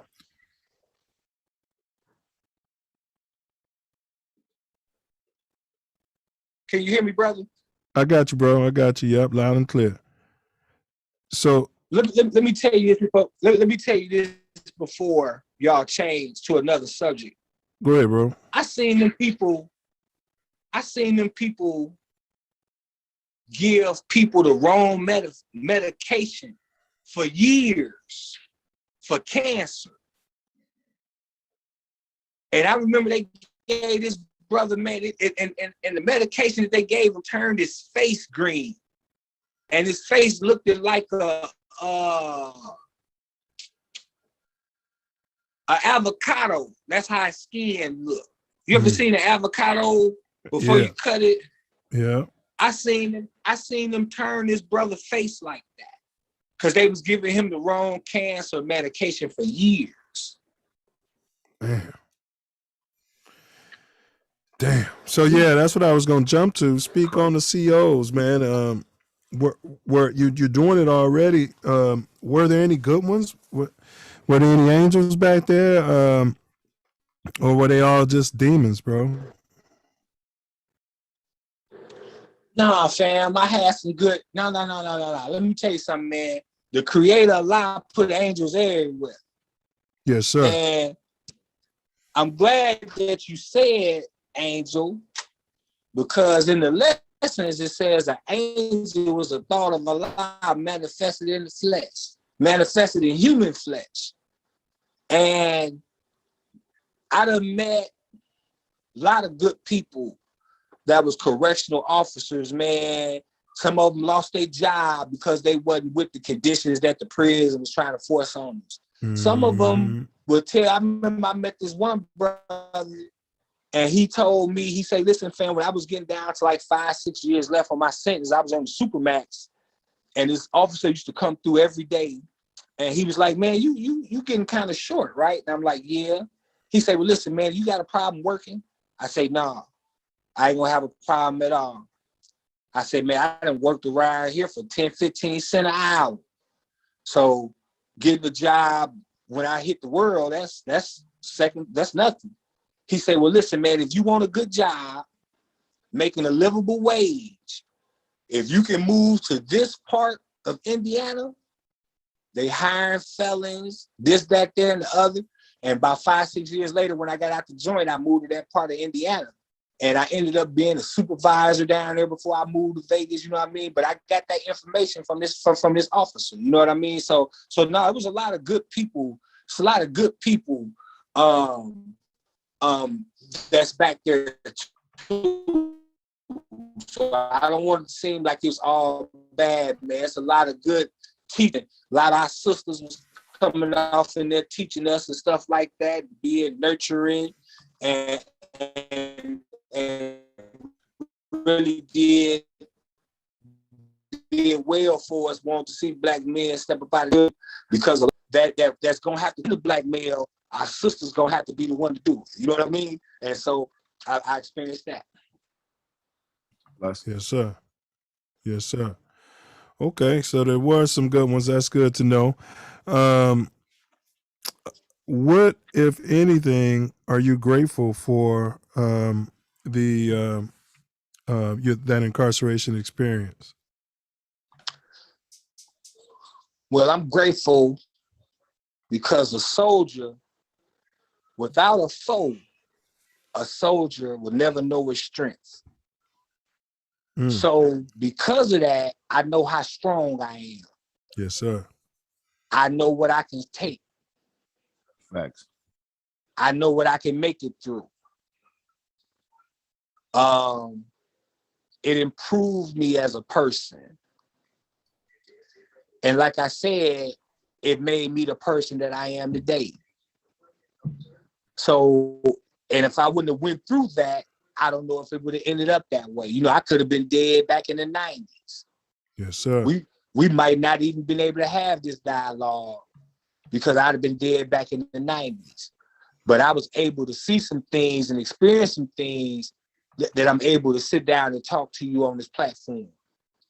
And that's what I'm grateful for. I'm just grateful for life and the second chance at the life out here in the world, but also the second chance to get out and really demonstrate the measure how it needs to be demonstrated. And when I say that, I mean just sitting down talking to somebody. You know, bro, I done sat down and talked to homeless people. You know what I mean? Just pull up on them and sit down and me and them and start talking, and you know what I mean? And to me, I would tell them, like, listen, bro, I done been in a situation worse than this.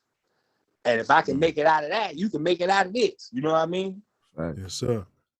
So I'm just grateful for the understanding that going through that, I was able to develop an understanding. And then the understanding is the rock on which a man builds himself. The more you understand, the more you can stand on. And I had to go to prison to get that understanding, bro. You feel me? So now that means we're going to stand on the measure 100% fortified on our square. And then we'll be all right. So that's how I look at that, bro. And like I said, it's just a blessing, man, just to be back out here in the world. You know, when I left, you know, I had a baby on the way. So when I came home from prison, that baby was grown and had babies and stuff. You know what I mean? Wow. I had a little brother, a little sister, you know what I mean? And out of all that I lost, I looked at all that I gained. You know what I mean? And so since I've been home, I got another little daughter. You know, she running around here somewhere. You know what I mean? So I can't speak about it being all bad, man. You know what I mean? I made it through that thing, man, you know? Yes, sir. What would you like the shorties who might be looking at it, you mentioning that seems like a rite of passage, you know, the joint university. What would you like the shorties to know about your journey, about the whole experience? What would you say to those shorties? Well, I would like to tell them that you don't have to go that route. And it's just kind of hard because I don't look at people and judge them. You know, we all come through something and it affects us different. And enlightenment comes at different periods in our life. You know, you won't see the world at 26 the way you saw it at 16. Facts. Absolutely. But you got to give yourself a chance to make it to 26. Facts. And then you got to give yourself a chance to make it to 36. You see what I'm saying? Facts.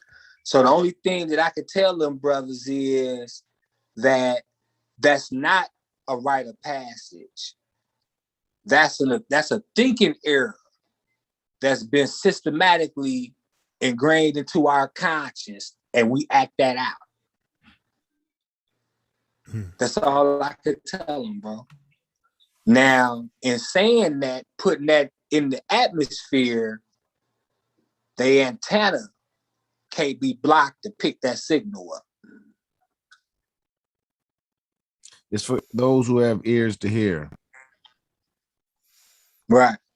Yeah, it's tough, man. It Right. is tough. You mentioned earlier how you weren't open to a lot of the messaging. It is tough, bro. Yeah. We had another gentleman that was going to be on here, but he had a family emergency, and he pretty much said the same thing. He got out 20 years ago, so he didn't feel like, you know, what he had to say would be as pertinent. But he did say something. You said how things had changed when he got out. Yeah. And he said that it's tough to get these young ones to really even listen, man. You know, it's tough, you know, but like you said, self-love, let those with ears hear. So, you know. Gotta say it But I to want everyone. you to tell that brother, though. I want you to tell that brother that his story and whatever he got to say is just as important today as it was 20 years ago. Facts. Because the truth can't change or pass away. Facts. No matter whether my antenna works or not, the truth still gonna be the truth. You see what I'm saying? There's no expiration date on truth. I used to never, and there's no expiration date on the love that we have for our people. Facts. The same stuff that Malcolm and Martin and Huey Newton and all them brothers, the same stuff that they was talking about in the 50s, 60s, and 70s, bro, we talking about the same stuff today. Man. We got to do for self. The Black Panther Party for self-defense. The Black Panther Party for self-defense. That was because the police was coming down, oppressing our people in the community and killing them and da-da-da-da. What you just see happen to George Floyd. You see what I'm saying? Martin Luther King, March talking about voting rights and this, that, and the other. Congress right now talking about voting rights, and you know what I mean? So I'm saying that to say that the message always gonna be what it is, because that's the condition and that's the plight of our people, and that's not gonna change until we change it. And so until that happens like that, we got to talk about it, bro. Man. So I'm gonna jump into the final segment, bro. Some of these are kind of esoteric questions. We ask everybody these questions. So yes or no, has human ever walked on the moon?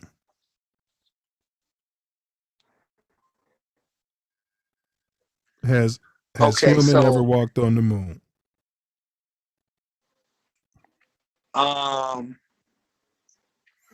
Okay, so listen, bro. If I was going to public school system, they would say no. I mean, they would say yeah. Okay. If this was a question they was asking me on Jeopardy, I had to say yeah. You see what I'm saying? If it was a question that I was answering in science, I would say no. All right. Yeah. So yes or no? So every question that I answer you, I'm gonna answer it in science. So I'm gonna say no. All right. Yes or no? Have you ever seen a UFO?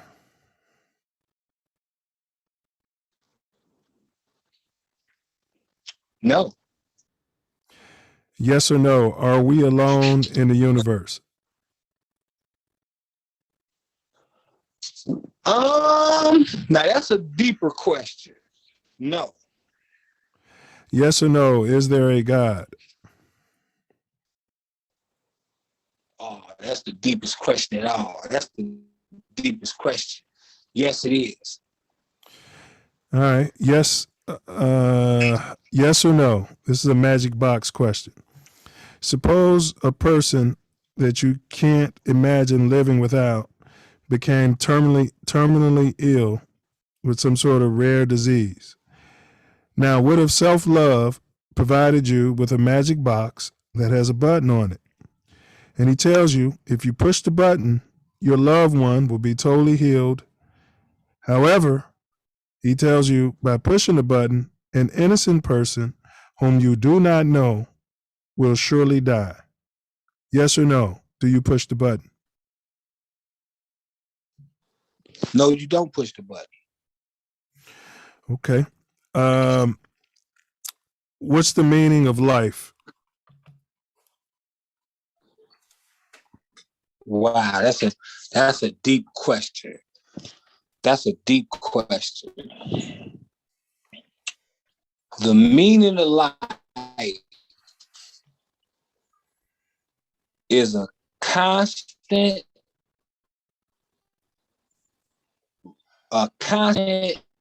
pace of growth and development. That's the meaning of life. And in growing, I'm talking about you mentally, spiritually. And as those things grow, your surroundings develop. And that's the meaning of life. Okay. Now, anything that we haven't covered before we end the session with a quick game, but any topic that you wanted to touch on or anything that we haven't covered, the floor is yours. Yes, sir. I would just want to tell people or tell brothers in general, man, that we got to stop dividing ourselves. We got to start dividing ourselves. We got to stop dividing ourselves in the science of he this, I'm that. They from over here, we from over here. We got to stop dividing ourselves. We do ourselves more harm. We do our people more harm. You know, these Europeans don't carry it like that. No, they don't. So we really have to. I just want to. You know, like brothers see me right now, and you know, I got the red joint on my head. We can't let that be the thing that turns off what I gotta say. Or if I had a blue one, I got a lot of different colored things I wear on my head. But you know, a lot of times we be in situations where that'll turn you all the way off, and you won't get the message of what it is. Because the message is, if you my people, I love you. Facts. And that's it. That's it, basically. You know what I mean? And Self Love expounds on that, but I wanted to expound on it. You know what I mean? Like, I'm all the way out here on the West Coast from the Midwest. Different environment, different culture. But when I look and see my people, man, I love them. You know what I mean? Like, wow, man, it's like, well, we dope everywhere we go. You know what I mean? Yes, sir.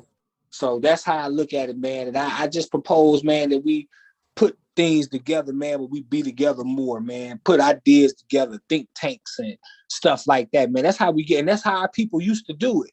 You know, even back in the 50s, 60s, 70s, when I was talking about the Black Panther parties and stuff, man, them people used to have think tanks where they get together and say, this is where we going with it. And that's where they went. And we need to get back to that. Man, we had Saturday schools and everything where we were educating our nation. And they are coming. We got to put the onus on ourselves. You see what I'm saying? Remember what I said earlier, what prison did. I said, man, it made me see how strong I was. You know what I'm saying? Yes, sir. So because of that, that means I can carry a little more weight on my shoulders. You see what I'm saying? And we as Black men just need to put the onus on ourselves. We need to be responsible. We need to be accountable. And we just need to move forward.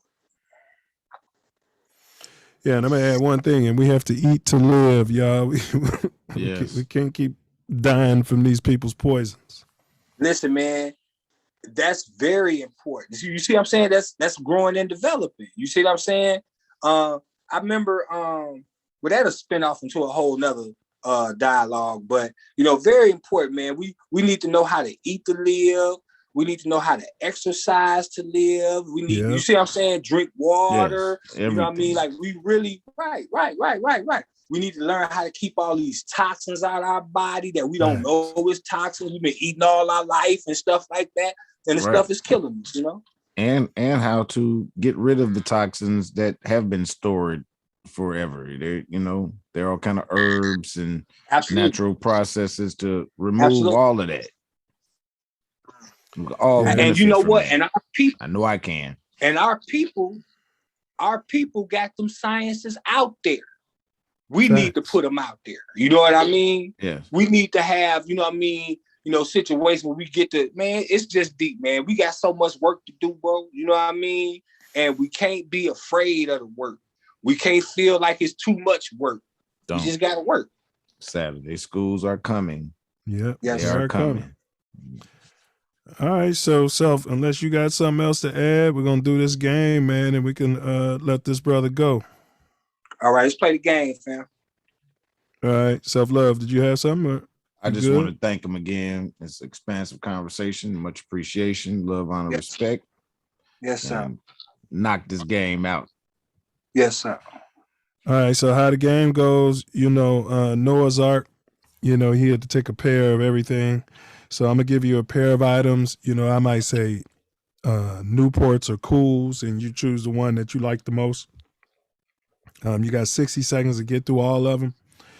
There's 9 you got to get through, 9 pair, but then there's 3 more. So you got to be quick with it. I got you, fam. Come on with it. All right, 3 more is what do you call that? The bonus. All right, so here we go. All right, get ready. You got to be quick with it.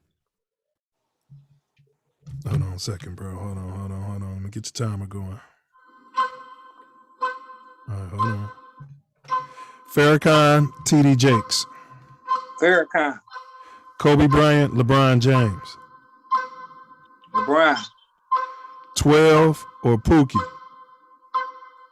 Pookie. Larry Hoover, Barack Obama. Larry Hoover. Black Panther Party, NAACP. Black Panther Party, NAACP. Black Muhammad Panther Ali, Party. Michael Jordan. All right. Muhammad Ali, Michael. O.J. Simpson, Kyle Rittenhouse. O.J. Simpson. Defund 12 or Refund 12. Refund 12. Tyranny or Anarchy. Anarchy. Tupac or B.I.G. Tupac. Hold on a second. You said Pop. All right, Swisher or Backwoods? Backwood. Dave Chappelle, Martin Lawrence. Ooh, Martin Lawrence. Yeah, that's a tough one for catch your age. They be having trouble with that. That's it, man. Yeah, that's it, bro. Yeah, that's it. Yeah. Hey, man, we appreciate you, Ant Dog. Really, man, appreciate you doing this, bro. Man, anytime, Facts. bro. Facts. And I'm gonna be I think me and my wife, I think we might be coming down that way, man, sometime in the next. I told you I got a brother-in-law in Compton. So we might be over in California in the next couple of weeks, man. I'll give you a call when I'm over there. Absolutely. Hit my line. You know what I'm saying? Hit my I line, will, man. fam. Gratitude. Me and wifey take y'all to dinner or something, bro. We find a black-owned restaurant or something. Man, gratitude, man. And I'm looking forward to dialogue and meeting the brothers, you know what I mean? And I'm down here, man. So, like I say, anything with the movement, we moving, being progressive, man, y'all give me a call, fam. Absolutely, bro. Absolutely. Hey, you got any shout outs or big ups? Any big ups or shout outs you want to do before you break out?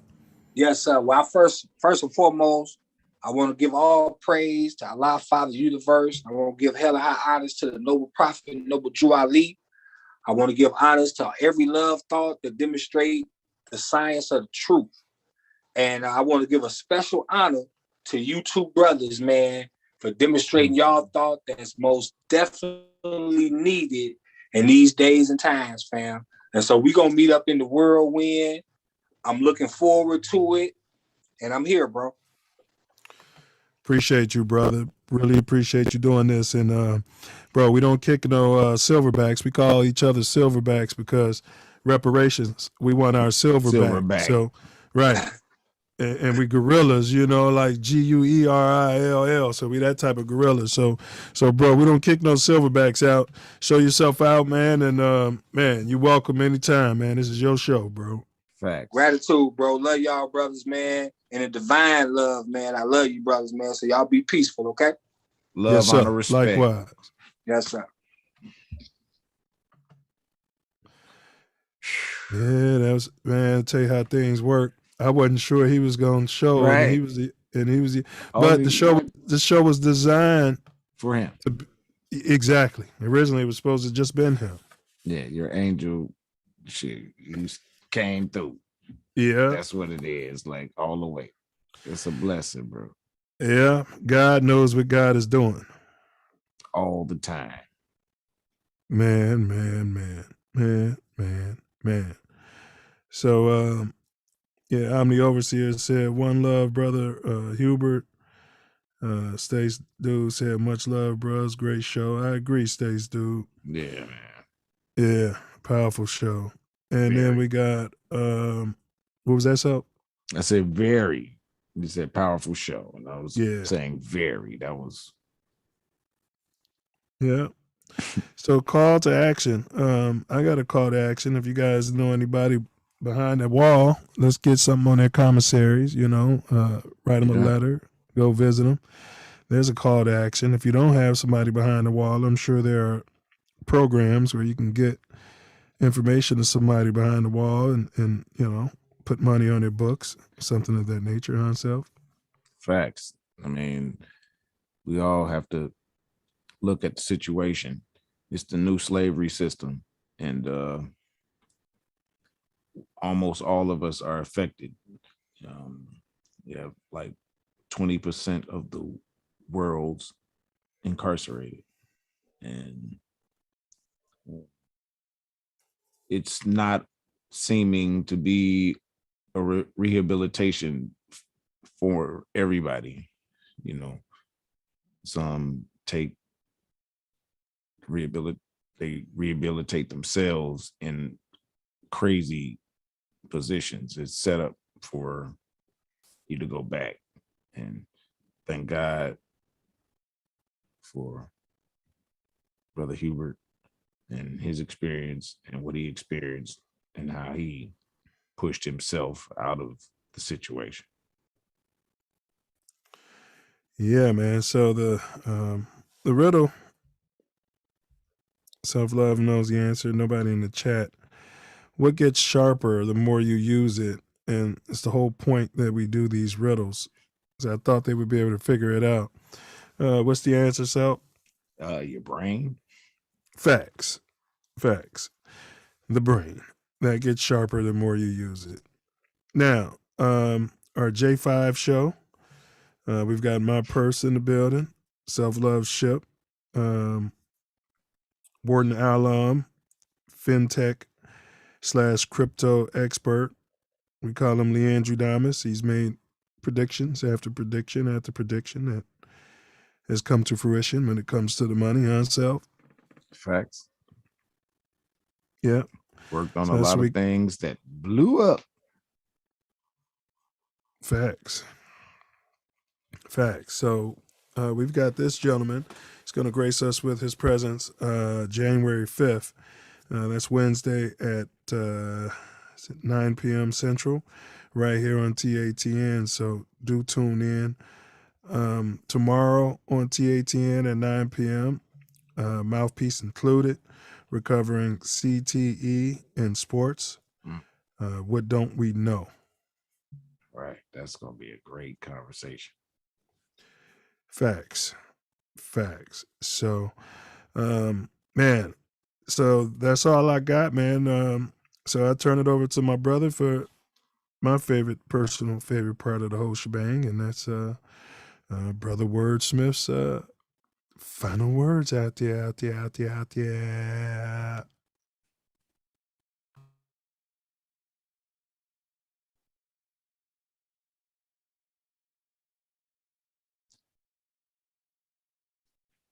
The prison industrial complex is not a simple thing. It seems the more that they flex privatization is slavery. What's next? It seems like they're going back to the black codes where they could arrest you for walking down the street or some lie some white woman told. They want to hold us back from being bold and express our best. Want us to shrink and die or get laid to rest. But we are blessed to manifest nothing less than fresh. Really? Gonna second guess? The hundreds of years we built this place and really trying to act like we ain't did nothing. Want to erase everything we created without a trace. Face reality. We're in a different state of mind. We're here to elevate. It's what the Self Love Show is all about. Words and 9. Show you is no doubt. We are moving towards the Moor Growth and Development platform. And true, we realize it's nothing like the norm. I hope it hits you like a storm so you can grow this unicorn. Words.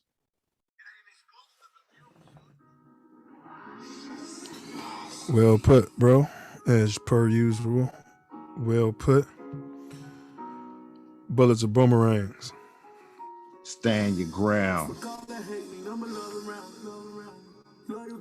Murder is suicide. Yeah, an eye for an eye. Silence is violence. See something, say something. 12.